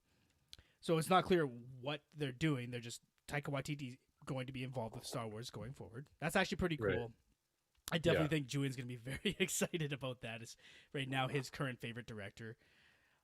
Along with that announcement, Lucasfilm officially confirmed the long-rumored Leslie Headland series for Disney+. So Emmy-nominated writer Leslie Headland from Russian Doll and Bachelorette fame, is currently developing a new untitled Star Wars series for Disney+. Headland will write, executive produce, and serve as showrunner for the series. So I'm not familiar with Bachelorette or Russian Doll. I've heard great things about Russian Doll. Jeremy, did you ever take the time to watch it? No, I'm not familiar with those. It's one of those shows. It's Groundhog Day, so the main character was reliving the same day over and over again. I've heard really great things about the show. I'm just not familiar enough with the subject matter to comment on it. But the concept, at least, is something that is interesting, and I imagine more interesting to Julian than either of us. Right. Next, we have Ryan Johnson on Twitter in reference to the new announcements. Quote, I have no idea what kind of Star Wars will come out of Taika and Christy and Leslie's brains. If I tried to guess, I'd be wrong, and that's the most exciting thing I can imagine, end quote. Okay, I'm back. He's All right. He's not wrong. Okay. We're actually done with Star Wars now. We moved on. I heard everything you're saying. I really wish I was the one who read the Ryan Johnson thing. This is a risk that anyone takes who drinks a lot of beer while recording podcasts. This is extremely dangerous. You gotta pee. have to pee. So, okay, couple things. Ugh. I have seen Russian Doll. Yeah. Russian Doll is really fun, really creative. It takes that idea of the Groundhog Day trope, which it's hard to say it's a trope. It's only because it's not been done that many times. It's been done enough that it's recognized as such. And it does some really fun, creative stuff with that. Love that. I think who knows what she's going to do with the Disney Plus series. And for all we know, she might get fired before she ever gets to actually make it. So well, I mean, yeah, that's the big takeaway here is that there are these exciting and creative names that are being attached to Star Wars properties. We have no idea what the properties are. And it's exciting, and that's it. Yeah. Well, I mean, I think the biggest one of that whole thing is that Taika is going to be is now attached to direct and co-write a Star Wars movie. That's really awesome. I think sorry, let me back up. Daniel doesn't like Thor Ragnarok, but if you imagine Thor Ragnarok as a Star Wars movie for a second, the tone certainly is more. He doesn't like humor. You don't like humor in Star Wars too, right, Daniel? No. I appreciate humor both in Star Wars and in Thor. What I didn't like of Ragnarok was the undercutting tone of the humor. So it took away from some of the moments that could have been more epic and more dramatic, I guess. I think it does definitely fit with Star Wars probably better than it does with Marvel, or at least maybe not anymore because they're kind of one and the same in terms of the tone. They're becoming that. For the record, I think that Marvel borrowed the tone, like that tone from Star Wars more than Star Wars borrowed the tone from Marvel, for the record, because I think Marvel Star Wars always kind of had that like whimsical adventure story as their kind of whimsical is maybe not the right word, but like fun adventure story would be the way, as opposed to like a serious dark adventure story, right? That was kind of always been the way that they've kind of done things. And then Marvel kind of borrowed that similar tone when their MCU, or even just Jon Favreau, you could say, exactly, who's grew obviously up on Star Wars, loves obviously. Star Wars. If you've anyone, Mandalorian. have you seen any of the behind the scenes that what's it called, the Star Wars? No, I haven't watched that yet. Blueprints, I think, something like that. No. It's really interesting. If you only watch it if you really like that kind of like behind the scenes stuff, and if you like Star Wars, there's a cross section there, a Venn diagram. But I think if you're into that kind of stuff, it's really cool the way they talk about it. So anyway, I think Rian Johnson coming out and saying anything about Star Wars on Twitter, that's why I put this on there, because saying anything about Star Wars on Twitter is a very bold move on his part. And he's totally right, because none of us have any idea what this is going to be. And I think ultimately him saying that's the best part, the most exciting thing is that we don't know. I like that. It could go anywhere. We're at a point in Star Wars kind of similar to where we were after the prequels are done. We're like, hey, anything's possible. I think that was always the most exciting thing about the merger, about Disney acquiring the Star Wars property, is that like it can go anywhere. There's always room in that universe for expansion and telling a story in a different time period or in a different area of the galaxy that hasn't really been explored, right? So there's plenty of room for storytelling, and that's what was always exciting. So bringing these people that are quirky and creative and tend to do sort of more unique against the grain kind of projects, it is exciting. Well, we're literally bringing on an Oscar-winning writer in to make a Star Wars movie, so that's pretty. I think that's like, sure, Taika might not be your flavor, but if he is your flavor, I think that's exciting. I just want to be clear. I have nothing against him, and I actually like a lot of his movies. Jojo Rabbit was amazing. Very good. Well, really again, like his Oscar-winning movie. Hunt for Wilder People, great movie. Whatever that one we watched the other day as part of the movie club. Oscar or Eagle versus Shark. Eagle versus Shark. It has its moments, but whatever. I just didn't like what he did with Ragnarok specifically, and it's specific to that movie only. And we've already had the conversation. Did you like the Mandalorian episodes he did? I guess is the question. Probably, I don't know. It was the second last one. Did you like the banter between the two stormtroopers, like when they're patrolling? Yeah. I know what you mean. Yeah, I guess. I don't know. That's him. I know, but that shouldn't be. That's not all that he is. He's a better director than that. No, he's not that. Because a lot of that's going to be in it, though. No, exactly. But I'm saying that's not all that is, because that same episode does a lot of stuff. Like that episode has that banter between those two stormtroopers, which I think is a lot of fun. And then it does a lot of really serious stuff, and the action's really great. He's obviously a great action director. I think he's proven that now. I don't know. It's a massive galaxy that he can explore. We'll just hold off on really saying much until we see more from it. I'm noticing in the chat here, Marcos has a suggestion. We've clearly been drinking Mexican cervezas today. Yeah. Both Modelo and Sol. We had some Coronas downstairs too. Bohemia is actually one that I'm not familiar with. I'm neither of mine. I don't know if we get it here, but I would definitely love to try it. Guess there's only one way to find out. Mexican trip. I'll check the fridge, but I don't know. No, okay. So Rachel's saying that she's excited about Bo-Katan. I am too. And then there's also a question here from Periscope about the timeline of the show, which is The Mandalorian. Is he really the original Yoda?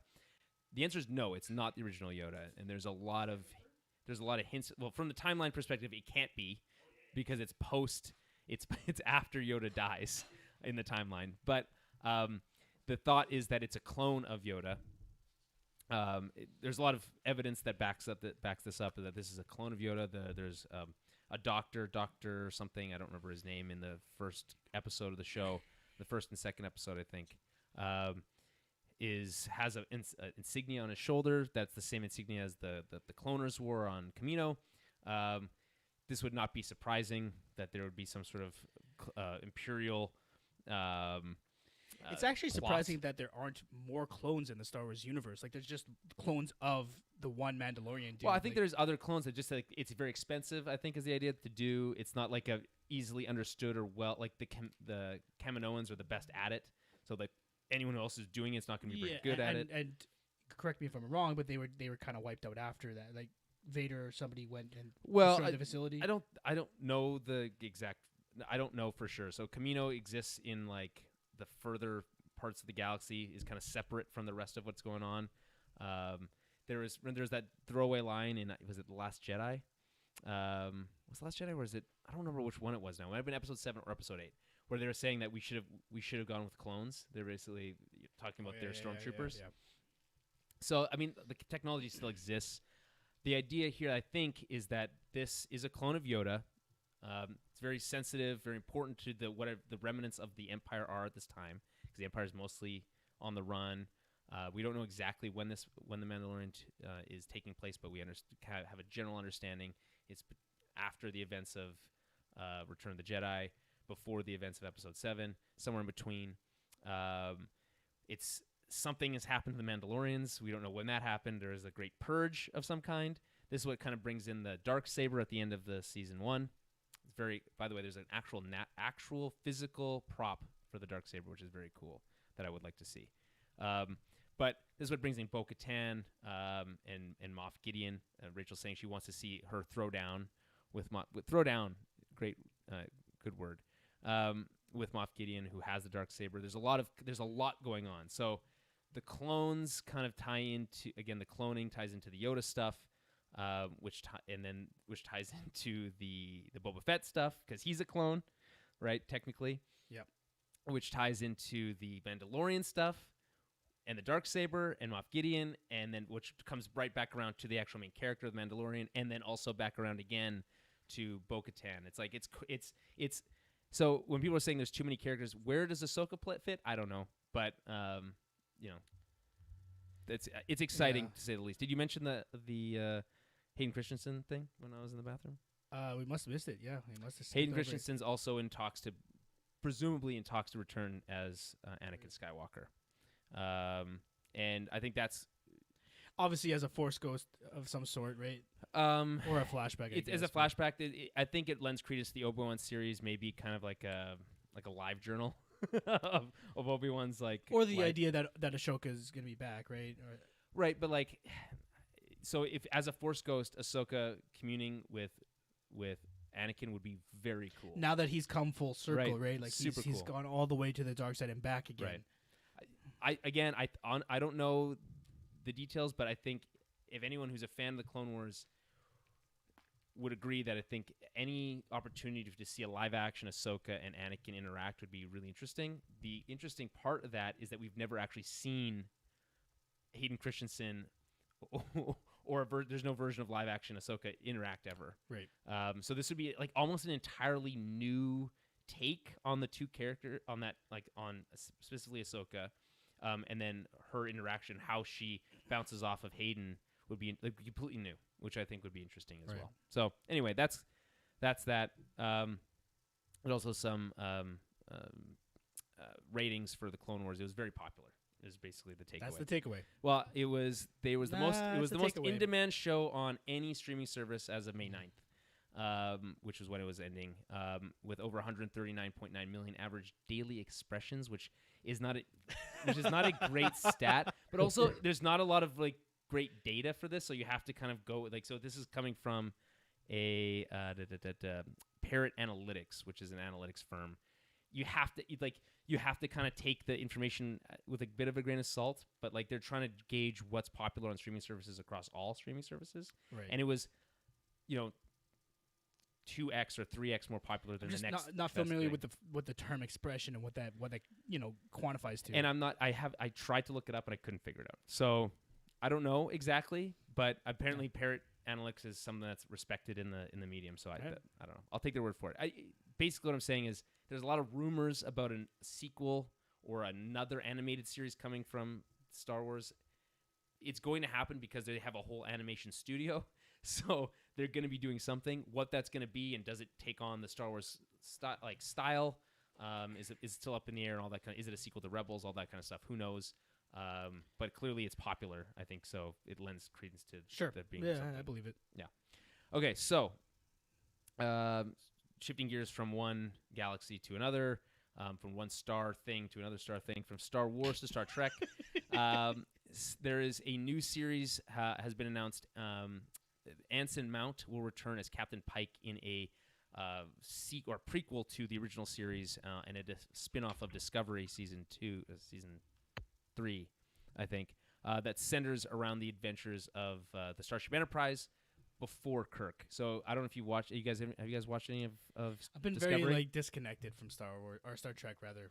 Probably both actually. Sounds like it for a while. So they did a really interesting thing with the last season of Discovery where they brought in the Enterprise, and the Enterprise, obviously everyone knows the Enterprise. It's the ship from Star Trek, and it's before the original series. So we all know that Captain Kirk was the captain, and Spock and all that stuff. So Spock is there, but there's a different captain, Captain Pike. Captain Pike does appear in the original pilot episode of the original series of Star Trek. Okay. And they bring in this actor Anson Mount, and he does a really great job, and they even do an episode where they call back to that original episode in this really, really cool way. And they do a little bit of timey-wimey stuff, but either way, it's really interesting. So there was rumors that this might happen just because the reception to this version of the character was really positive. So they're doing a spin-off series that's going to take place before the events of the original series of Star Trek with the Enterprise, with a lot of similar characters. So Spock is there, but Pike is the captain. And there's this one very there's the first officer. She's very aggressive. She's like, I don't know. That's like her number one trait.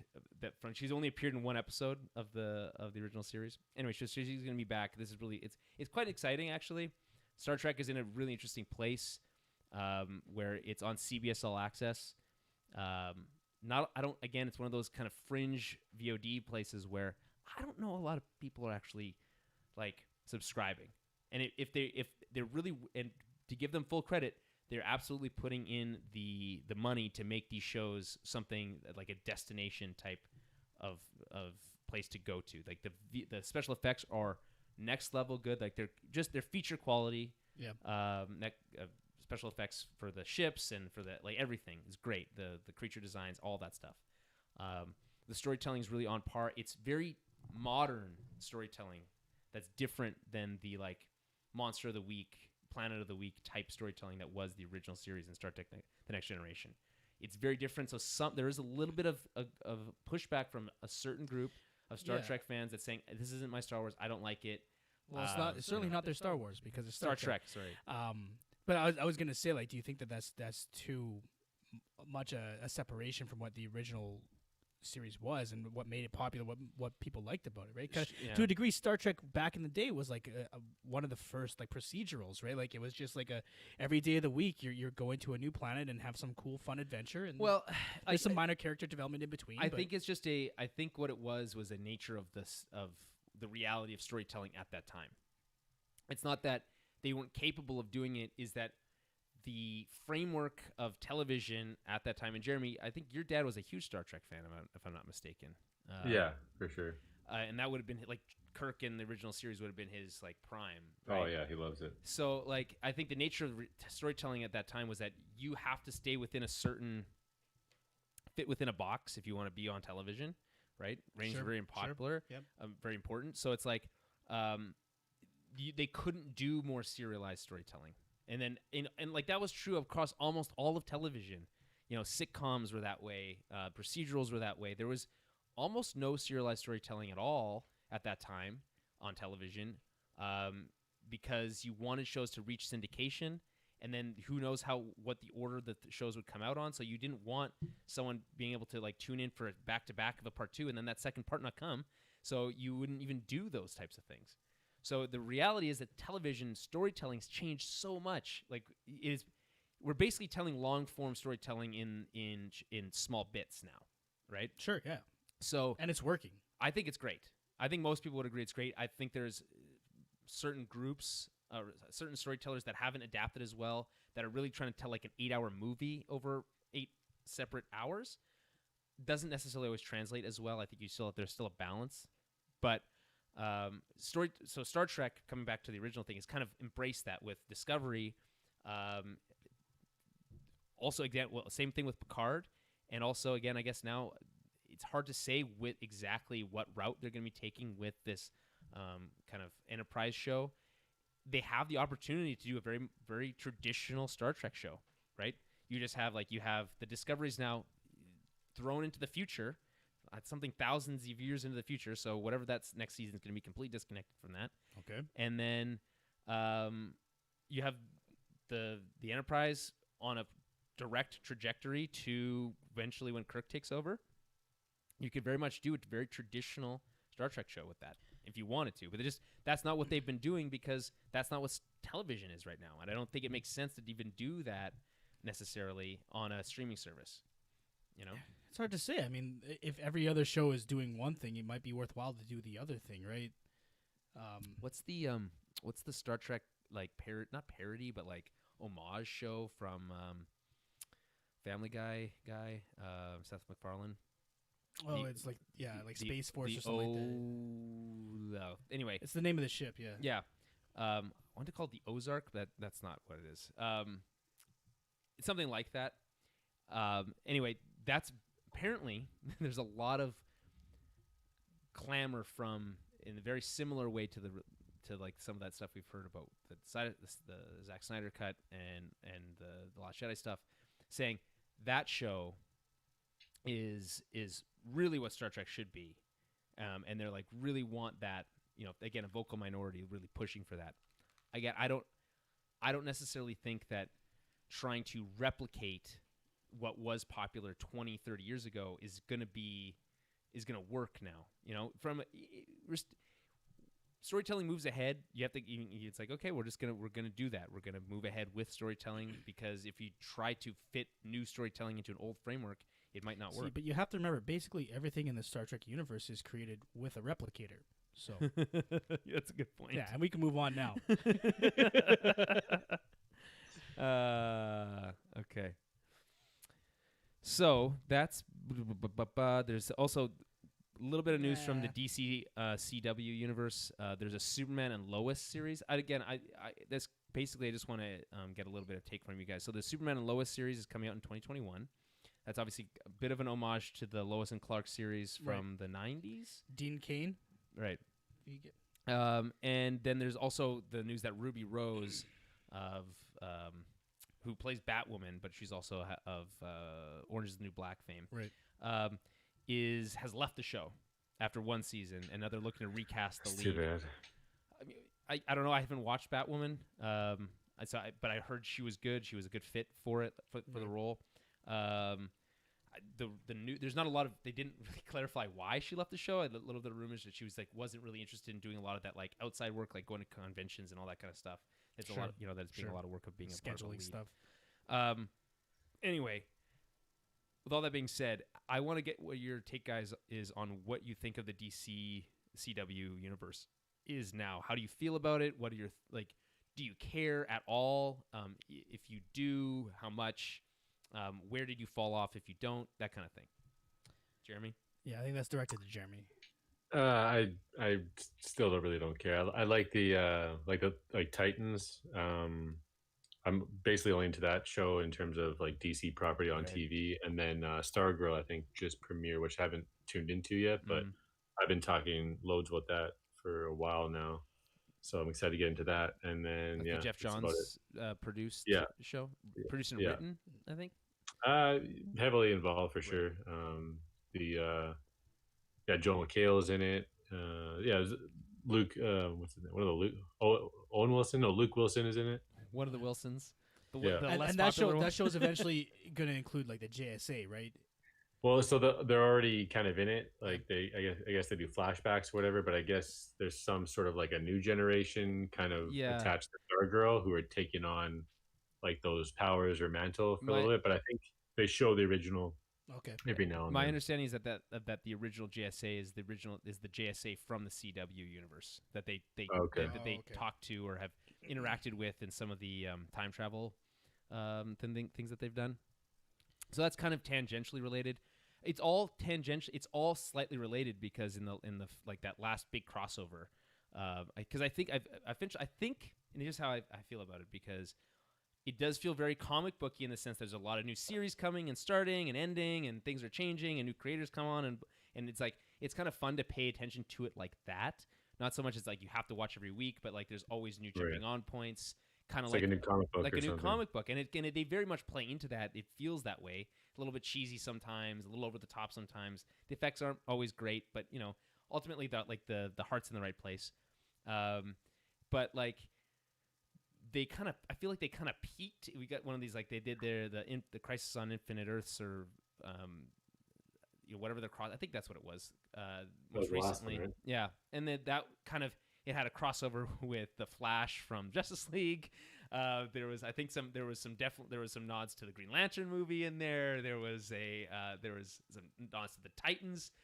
So that's all technically connected because it's all part of the multiverse, right? Yeah, they were just highlighting what the multiverse is and then using examples that fans and people would know from across. And I think that's a brilliant.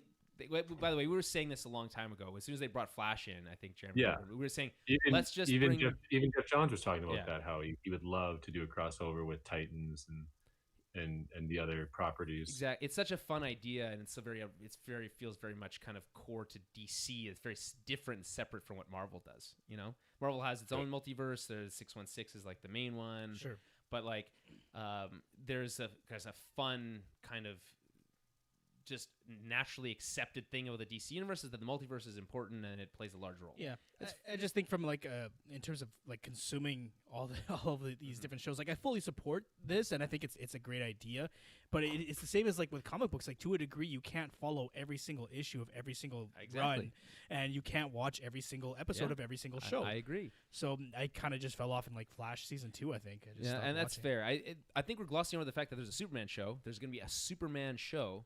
You know, it's like there's a Batwoman show where I think, like, and I was saying for a while, like we're like one half step away from there being a Batman show in that similar vein. Yeah.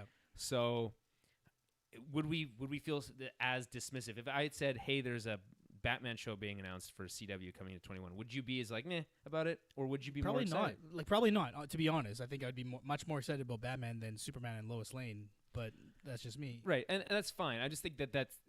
There's clearly a lot going on, but we're not thinking about it. But it also depends on how it's done, right? Because I feel like a Batman show set in that universe, the way that they handle things on the CW, yes, it's very comic booky. It's also sometimes very cartoonish and maybe even a little juvenile at points.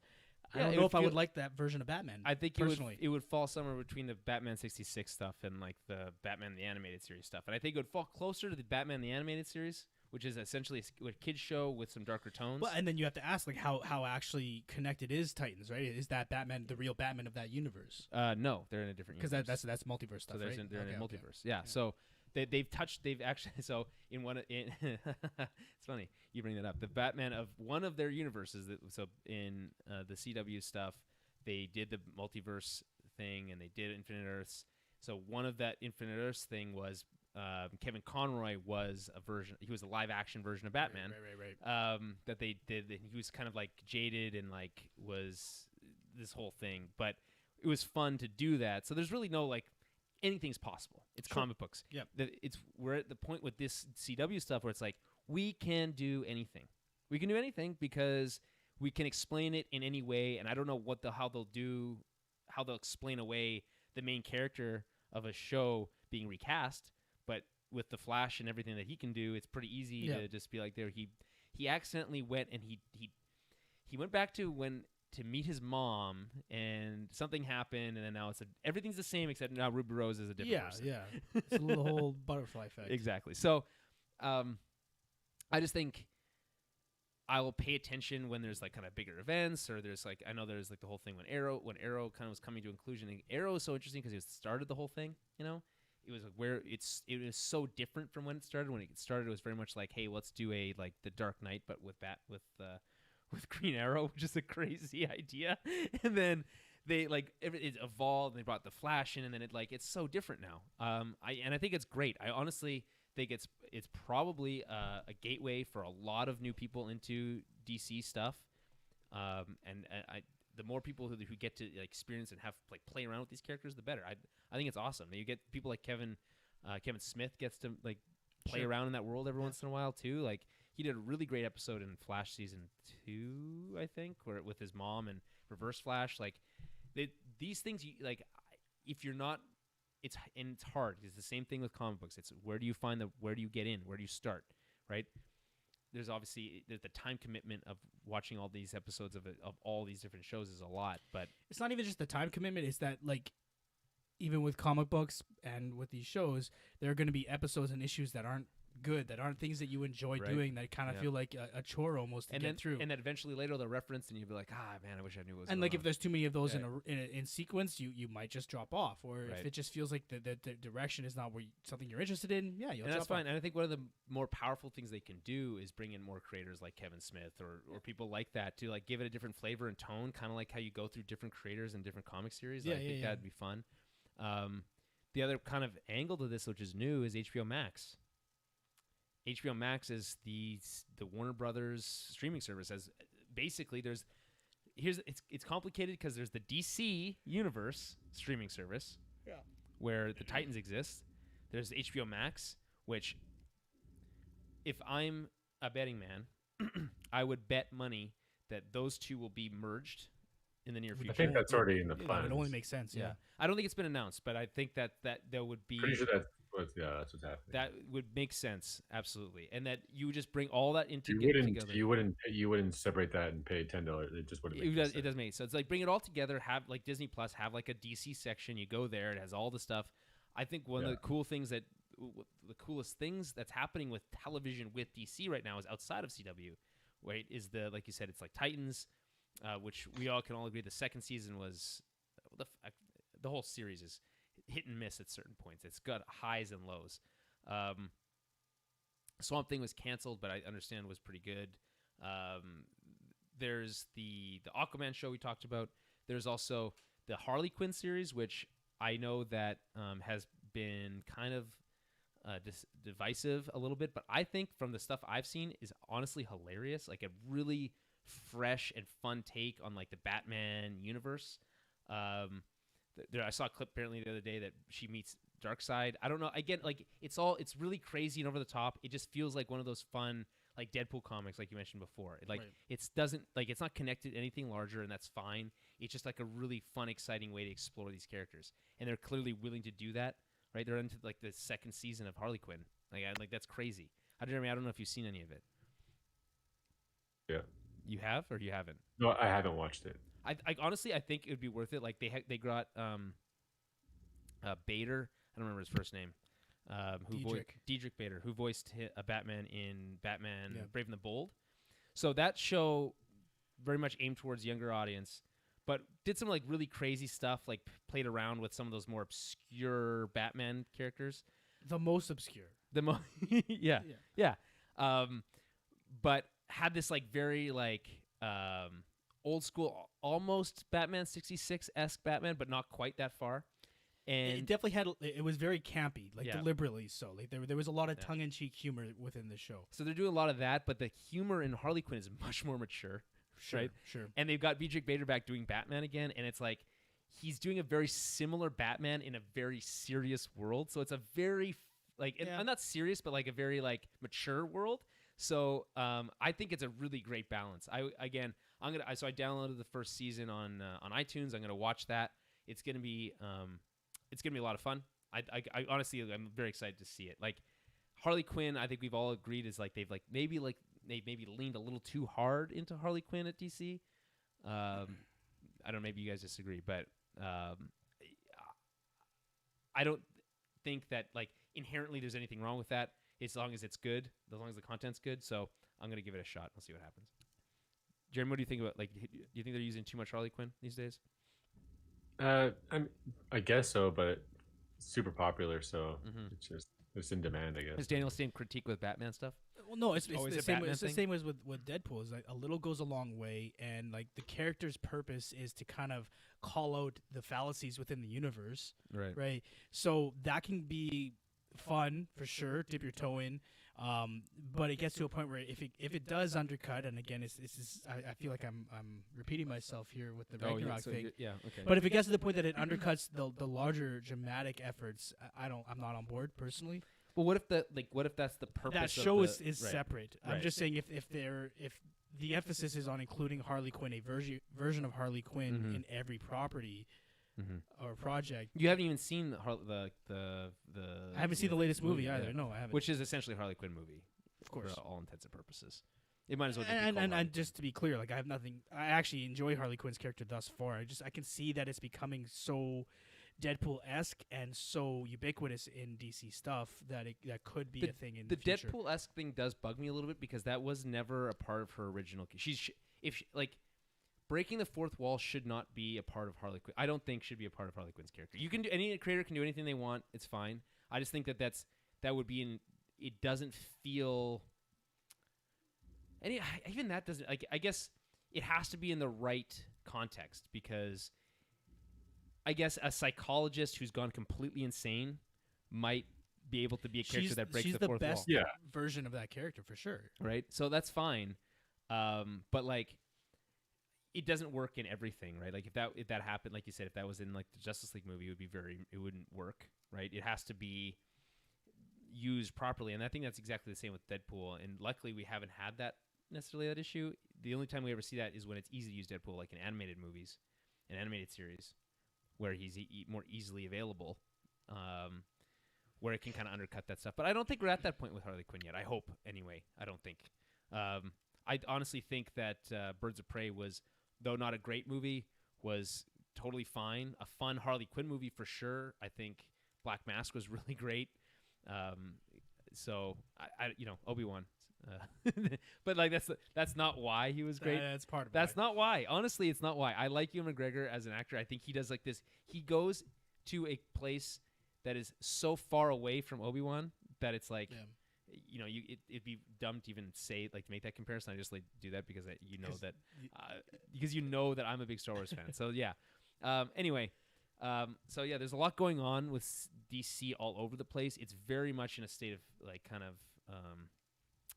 I don't know how would you put it, like fugue a flux, state. A state of flux, a fugue state. Fugue state. I wouldn't say that. I mean, I don't know if you can say that because I don't know what that means. I wouldn't say that though. That doesn't sound. I'll go with flux instead. Yeah, I'll go with the flux capacitor. Okay, here and then the last big story is that we're almost exactly 1 year separated from the finale of Game of Thrones. We're talking like in a couple days ish. It's interesting actually. We got an email the other day from a fan. Who had just serendipitously decided to start listening to our Game of Thrones Season 8 podcast and then email in, and it turned out to be exactly a year to the date from the last time she had messaged me, like through Gmail. It was just like, it just happened that day. So that was pretty cool. But other than that, yeah, like it's been a year. I don't think it's aged any better. Like I think we all know. Right. That's what that question was like. How do you guys think about it now? It's tragic, honestly. Like it's just they got so close to the finish line, and then just I'm going to be repeating what I said in our Game of Thrones Season 8 podcast, but like they really rushed the last two seasons, and it shows. I think if you were to revisit it now, you probably would feel the same way. I think it'd be worthwhile. HBO Max. How do you see what happens? Yeah, let's. Do you think it takes away from the series as a whole to you? Not to me, as sort of like I would say like a super fan of Game of Thrones. I'm still very much excited for the books because I know that those stories are gonna be told very differently. Although some of the major plot lines, yes, have been revealed or spoiled, if you want to use that terminology. I think the books are gonna be such a different experience that it won't matter. So I'm still very much a fan and excited for that. It's unfortunate that the show was so good for so long and it just tripped at the finish line. If the books ever come, they'll come. I don't know. I kind of in this. You're gonna laugh because I'm gonna make a Star Wars reference here. Every goddamn day. I think this year has gone by, lots of things happen, yada yada yada. I think about how it's gonna age, and I think it's gonna age in a similar way that the prequels aged. Whoa, really? Don't you think? I think, and I don't know, maybe you think about this differently, but I think the prequels have actually aged, and are actually seen in a much better light now than they ever have been.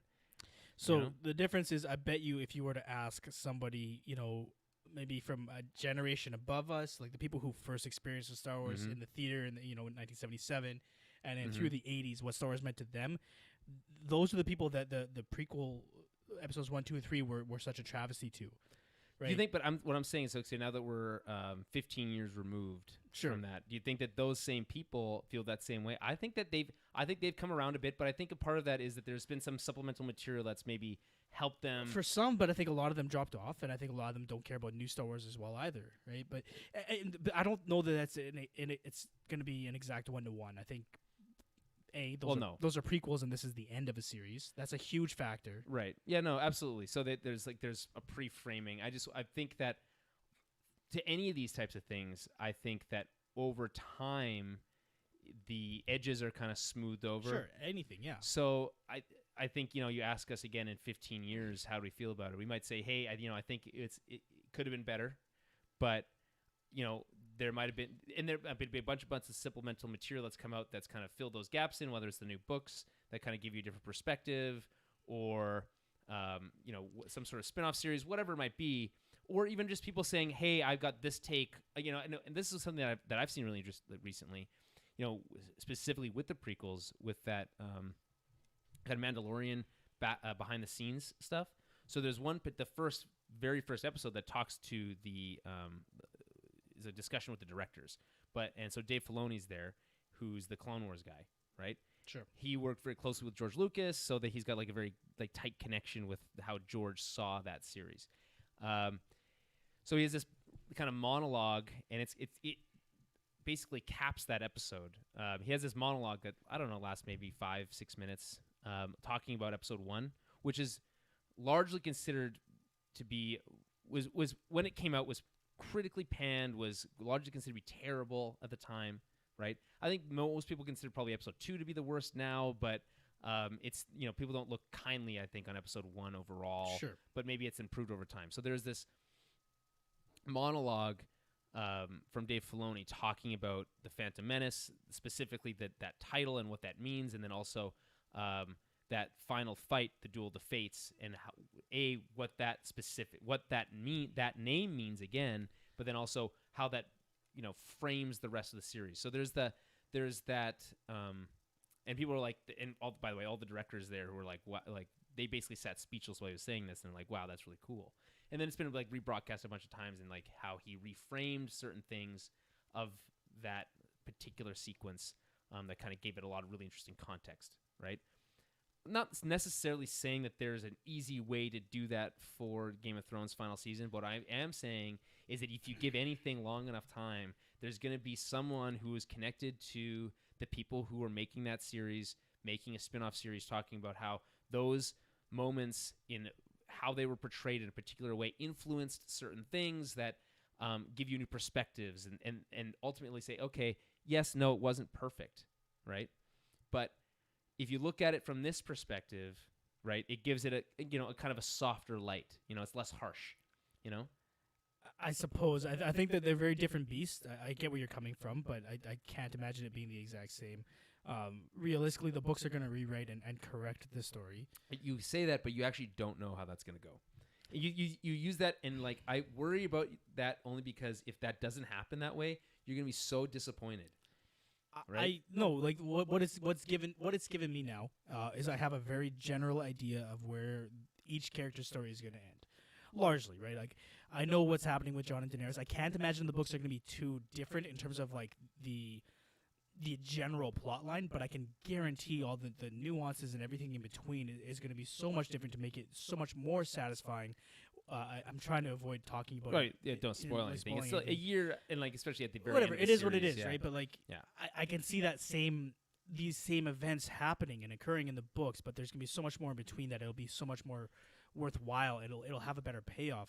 I don't imagine that anybody is gonna anytime soon go back and revisit Game of Thrones season 8 and say, well, if you think about it this way, it makes sense. Because there's nothing that's coming after this, really, right? Everything that's spinning off is a prequel. We don't right know now. They'll almost guarantee you there'll be a sequel to this. And I series. can almost guarantee you that the sequel is probably not going to be very good. You can't guarantee. You can't guarantee that. What a crazy thing to say! What a crazy thing to say. I know. Listen, Jeremy, what do you think? Trust me. I think we lost Jeremy. Jeremy's gone. He went to He went sleep for a break or something. He fell asleep, and he does not have an opinion on Game of Thrones, and that's fine because we're moving on anyway. I think we're pretty much done. Yeah, we're basically done. So I guess I have some miscellaneous tidbits that I want to mention. I already mentioned that there's new Looney Tunes coming to HBO Max May 27th. I watched a couple like mini episodes that they put online. Pretty funny, gonna be honest. Very good. It's the Looney Tunes. Yeah, it's classic. Very good. Here's the thing, it's though. a new classic. When you think of Looney Tunes, it is very Berenstein Bear situation. Do you think it's spelled Toones or Tunes? No. It's always been with you. Interesting. That Okay. I remember it being with O's. No, you're thinking of Tiny Toons, and they had 2 O's.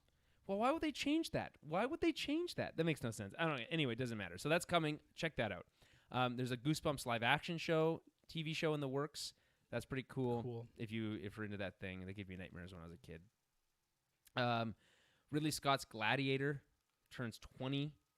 Again, this is it's not exactly today, but right around now, 20 years old. Best Picture winner. Russell Crowe, Joaquin Phoenix, great movie. It's crazy to think it's 20 years old. Crazy. It's a long time ago. Sylvester Stallone announces that Demolition Man. There's a sequel to Demolition Man in the works. I don't know if Jeremy, you care, or Dan, you care about Demolition Man. It's never been something that I cared about particularly, but I did listen to a podcast talking about Demolition Man recently on the Slash Film podcast, which is fun. Why? Because there's no movies coming out, so they're looking for stuff to fill. Yes. So they talked about Demolition Man. More prescient than you'd think, apparently, with the future. The way that they yeah, I can see that. I guess, yeah. And then there's also a trailer for the movie The Green Knight. This is an A24 movie. Really, really funky trailer. That's kind of this like fantasy magic thing. That's like, it seems very cliche, but the way that they portray it, very cool. So I'd say check that trailer out. It looks pretty cool. It's supposed to premiere this summer. Unlikely. I don't know what A24 is. So. They're kind of like an indie studio. But like a AA studio, okay. I'd say. And then, I don't know if we mentioned this. I feel like we haven't, but Oscar-nominated films won't have to be screened in theaters in 2020 to be eligible for any... and that's just a reaction to the circumstances. That's exactly. And that basically does it. So, Dan, you haven't finished Apocalypse War, so we'll wait till you finish that before we dive into that. I will mention that I have been watching Westworld Season 3. I think who emailed in asking me about my Westworld Season 3 take? Let me check that. Jason Telford asked about Westworld Season 2. Jeremy's internet went down, so he's out. Okay. Well, thanks, Jeremy, for popping in today. Appreciate that. We got the Snyder Cut as the Snyder Cut stuff out he first. needed to get that out of his system. Yeah, he really did. He really did. So anyway, I thought Westworld Season 3, just for brief, Dan, I know it's funny because you haven't kept up with it. I haven't tried to. I can't. You can because, you actually can't because your Crave doesn't work. Yeah, that's a whole thing. I'm paying for Crave and not using it. Well, I'll figure that out later. You should be calling them and like. Yeah. By the way, I logged in. This is very funny. You'll appreciate this. So I logged into your Crave account the other day to watch. The hell was I watching? I don't even remember. Oh! The final. I'm glad it was so impactful. The final season of Marvel's Agents of S.H.I.E.L.D. Okay. Which is crazy in and of itself. Yeah. But because I don't know where it takes place in the Marvel timeline because I'm so removed from that final because I watched the sixth season and they ended it on very much like this season's over, like it's done, the series is done, and they brought it back for the 7th, which was actually the final season, so I never even watched it. So I'm watching that now and I'm like, man, okay, I really did like these characters, this is fun.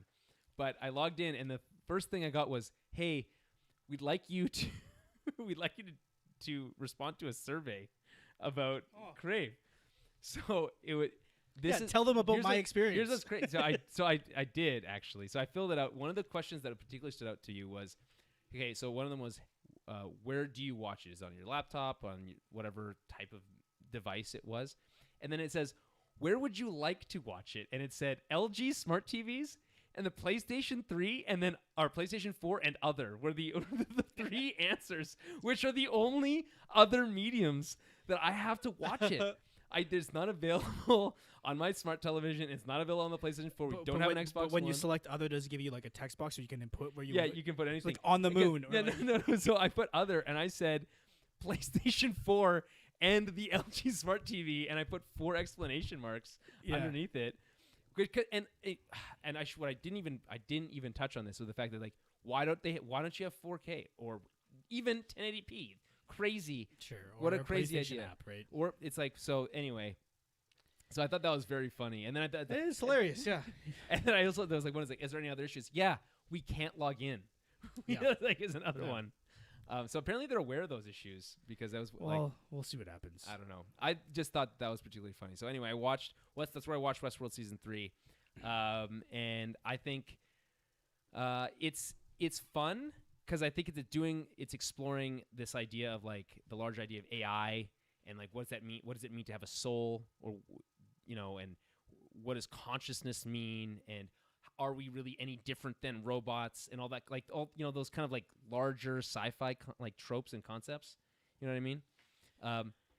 It ultimately though feels more like a Terminator movie or show in this third season because it takes place entirely outside the parks, Right. and it's like outside. It's cool that their vision of the future is very cool. There's basically a social media app that controls the world. It feels very, again, prescient. So yeah, it's like Meow Meow Beans. sorry, what? You don't know Meow Meow Beans? Is that a South Park thing? It's a community thing. No, yeah. There's an episode of Community where there's Meow Meow Beans, and you give people Meow Meow Oh Beans. no. That's an okay. Yeah, so that's And then it becomes it's a dark mirror. That's a dark mirror thing. This is kind of like that, but it's more like this social media app is actually manipulating the world to create world peace. So it's like it's basically saying, hey, I know what you are as a person, so you're either gonna fit into this slot, and it'll kind of like guide you through the shadow networks. So to that's thing. interesting. Again, without having seen the show, is that it's playing around with the concept of free will, Right. And they're playing around with the concept of free will for humans, Right. Because they're being put into Exactly. slots, which are ostensibly where they're meant to be, where What's they are going to be different- most quote unquote successful. They're in their loops, right? Yeah, Which is exactly. the line from the first season. Yeah, so yeah, like yeah, they're yeah. outside their loop, which is, and then they're like, so like, are we really different from Yeah, we're these just going through the AI motions. robots? And then you take that and you apply it to your own personal life and think about what you're doing every day. Yeah, and no, you don't do that. Don't No, do you- that. you It's should do that. It's terrifying. important to Don't do that. That's It's con- absolutely terrifying. So explore don't your do that. existential. So yeah, dread is the next word. Usually. It wasn't necessarily dread. It's- It doesn't have it to be almost dread. is always dread. It's crazy that it's always dread, and that's It's something always also dread. we should think about. Why is everybody always dreading their existence? But anyways, Yeah. Well, anyway, so that's what it's exploring in season 3. So you clearly are interested. You should. I'm interested. Watch it. I'm interested. I You like should that. watch it. And it's like it's very stylized, and it still did better numbers than any other HBO show, even though considerably lower than 1 and 2. For sure. It has been renewed for season 4. I think I preferred it, and I think Jason was saying that he agreed with this. Is that basically that he preferred it inside the park. I also preferred it inside the park because it allowed for some more like traditional kind of like Western tropes, or in season 2 there's some samurai stuff, and it's like it's more fun than just a sci-fi world. It's more when you can merge, and this I think was the fun part of part of the fun part of Westworld season 1 and season 2 to a large degree was that this blend between sci-fi and like genre stuff into like a fascinating web of intrigue, It makes sense, and I largely do agree. But what that really is like, it's fun while it's contained in the park because it's controlled. And right. What's limiting? you also don't actually have to question yourself as much as maybe you do now. Well, also, but that show I don't think started off. Maybe it did. I'd have to rewatch it. How much is it And really also, asking you to question the your first- own reality? Well, I think it always was. I really do. Right. And I think the first season, it's more of a theme park, and you could make that the obvious correlation to Jurassic Park, which again, same author. Oh right, yeah. The first one is great. Well, it's in the park. Well, it's contained, and like the story is so The second intimate season is and- also and- that way, for the record. But it's less. Okay. It's less contained because it's in different parts of the park. There's Right. like the there's the Indian one, and then there's a samurai one, and there's the Westworld one. There's also, by the way, introduced War World in this one, which is World War II, which is kind of fun. Okay. But it's very rare. I mean, I like the idea. It's just like that show really requires a lot of investment, and I when season 2 came out, I didn't have the time, and I probably could have like caught up by now, and I just haven't. But I mean, yeah, it's not a huge time investment. Really, you're only 2 seasons it's behind. not. No, it's a time investment. It's also like a intellectual investment. Well, you yeah, have to no, really I get think that. about it. I think that, and I think the show, by the way, I think benefits binge watching more than it does week to week. I honestly think that Maybe. it's one of those rare ones where I think Yeah, you're because probably better off because doing it's it that like way. it's like 95% mystery, and Yeah, exactly. and there's no way to know ahead of time. Like there's no way to guess. Yeah, and I think that also leans into some of these like larger mysteries that aren't very satisfying when they kind of are concluded or revealed. So I don't think that it's its best season. I think I don't know where I think the first season's the best. This might be somewhere. It's probably on par with season 2, and it says season 2 had some really high highs. I don't think they quite reached those same highs in season 3, but it's more consistently good. So yeah, I don't know. I think it's fun. I think, and having this type of sci-fi, you have Jonathan Nolan, Joy. What's her name? Something Joy. Kristen Joy. Like thinking about these things, and we know there's another season. Is good for television. It's good for storytelling. Absolutely. Like let's have more of that. I like that. Season 4 is gonna be very different. It's gonna be probably a much different cast.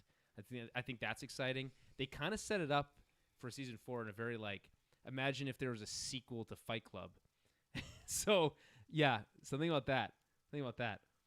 Which there technically is, by the way. There's a sequel to Fight Club. There's a comic book that's written by the same author, if I'm not mistaken. Chuck Palahniuk. Yeah.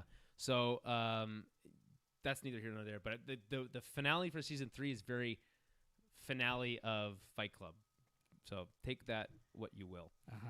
Anyway, that's it. That's all we got. Yeah. The only other thing I would mention, it's been playing in the background Mortal this Kombat. entire goddamn time. We didn't talk about it. We don't need to talk about it right now. Yeah, no kidding. But in 2 days, on the 26th, I forget what it's called now. Aftermath. The Aftermath DLC comes out, which is exciting to me because it's a cinematic extension of the story. So there's story DLC as well as a couple new fighters, new maps, Shang Tsung. stage fatalities, friendships, whatever. Friendship. Damn, that's the most exciting part. What are you talking about? Friendships have never been like my favorite part of it, but I think it would be really interesting to see friendships with online play because it's very competitive, and that would be like a way to like. To kind of like soften what is generally a very like hard edged. Well, like I'll have like community. when I'm playing competitively, I'm not doing fatalities. Sometimes brutalities because it's part of like like ending a combo and it can be like a stylistic thing. But for the most part, I'm not. You do those now? What? You do those now? Yeah. You weren't doing those before. I always do those. You weren't doing those. I could. You weren't doing those.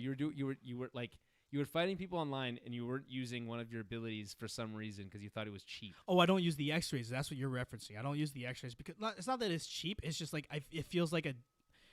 I guess yeah, maybe it is cheap. It feels like a dumb part of the game. Like I like combos. I like stringing combos together and employing special moves in there. But like the X-rays, they do a ton of damage on their own, and it doesn't take a lot of actual skill to pull them off. So like I try not to use those. But what I was saying was in actual competitive play, you might use a friendship as like a way to like honor your opponent almost. Like it was a good match, I won, and instead of doing a fatality, I'll do a friendship, right? Like in the other games that wasn't an option. I heard that one of the friendships, I don't know which character uses it, but like involves Katana in some way. And that she's not a playable character. Other way around. Katana's a playable character, but Melina's not. Okay, so that's what it was. So they involves Melina. So it's Katana's friendship involves Melina. Because Melina's a clone of Katana, right. And they play like Patty Jack. So So apparently the perception from the community is that it's a very much like a slap in the face to all these people who've been like, bring Melina into the game. We want Melina in the game. Bring Melina into the game. And they're like, we're not making Melina playable, but she's gonna appear in this friendship. Well, the challenge is very funny. Melina's a super popular character, but she was technically killed off within the canon timeline. But at the same time, this story plays around with the concept of time, so anything could happen. Anyways, no, I'm super excited for that. And we were talking about maybe streaming that on Tuesday, so stay tuned for that potentially. Okay. Oh, we'll look into that. Yeah, sure. we'll make it public. We'll make it happen. Okay. Anyway, I think we are. We can wrap it up there. Yeah. Follow us on Twitter at TowerBabbleCast, Facebook.com/TowerBabbleCast. Head over to our website, TowerBabblePodcast.com, TowerBabble.ca. We do this all live. You can get notifications for when that happens by subscribing to us on YouTube or Twitch. You can follow us on Facebook or Twitter to get notifications on that as well. And essentially, that's the best way to kind of pay attention to everything we're doing. If you want to help support the show, please help us do that at patreon.com/TowerBabbleCast. Again, the movie that we're doing this week for the Patreon exclusive film club is Alfonso Cuarón's Gravity. I don't think any of us have seen this movie, so it's very exciting. We're on a Alfonso kick a little bit, which is fine because he makes good movies, so that's exciting. We'll look for that this next weekend coming up. Daniel, any final thoughts? Yeah, I mean, it's been a while since we recorded a full show like this. I think lots, we covered you, lots. you can probably tell we're a little long-winded here. So let's try to get these out a bit more often. I guess it's tough because there's sort of a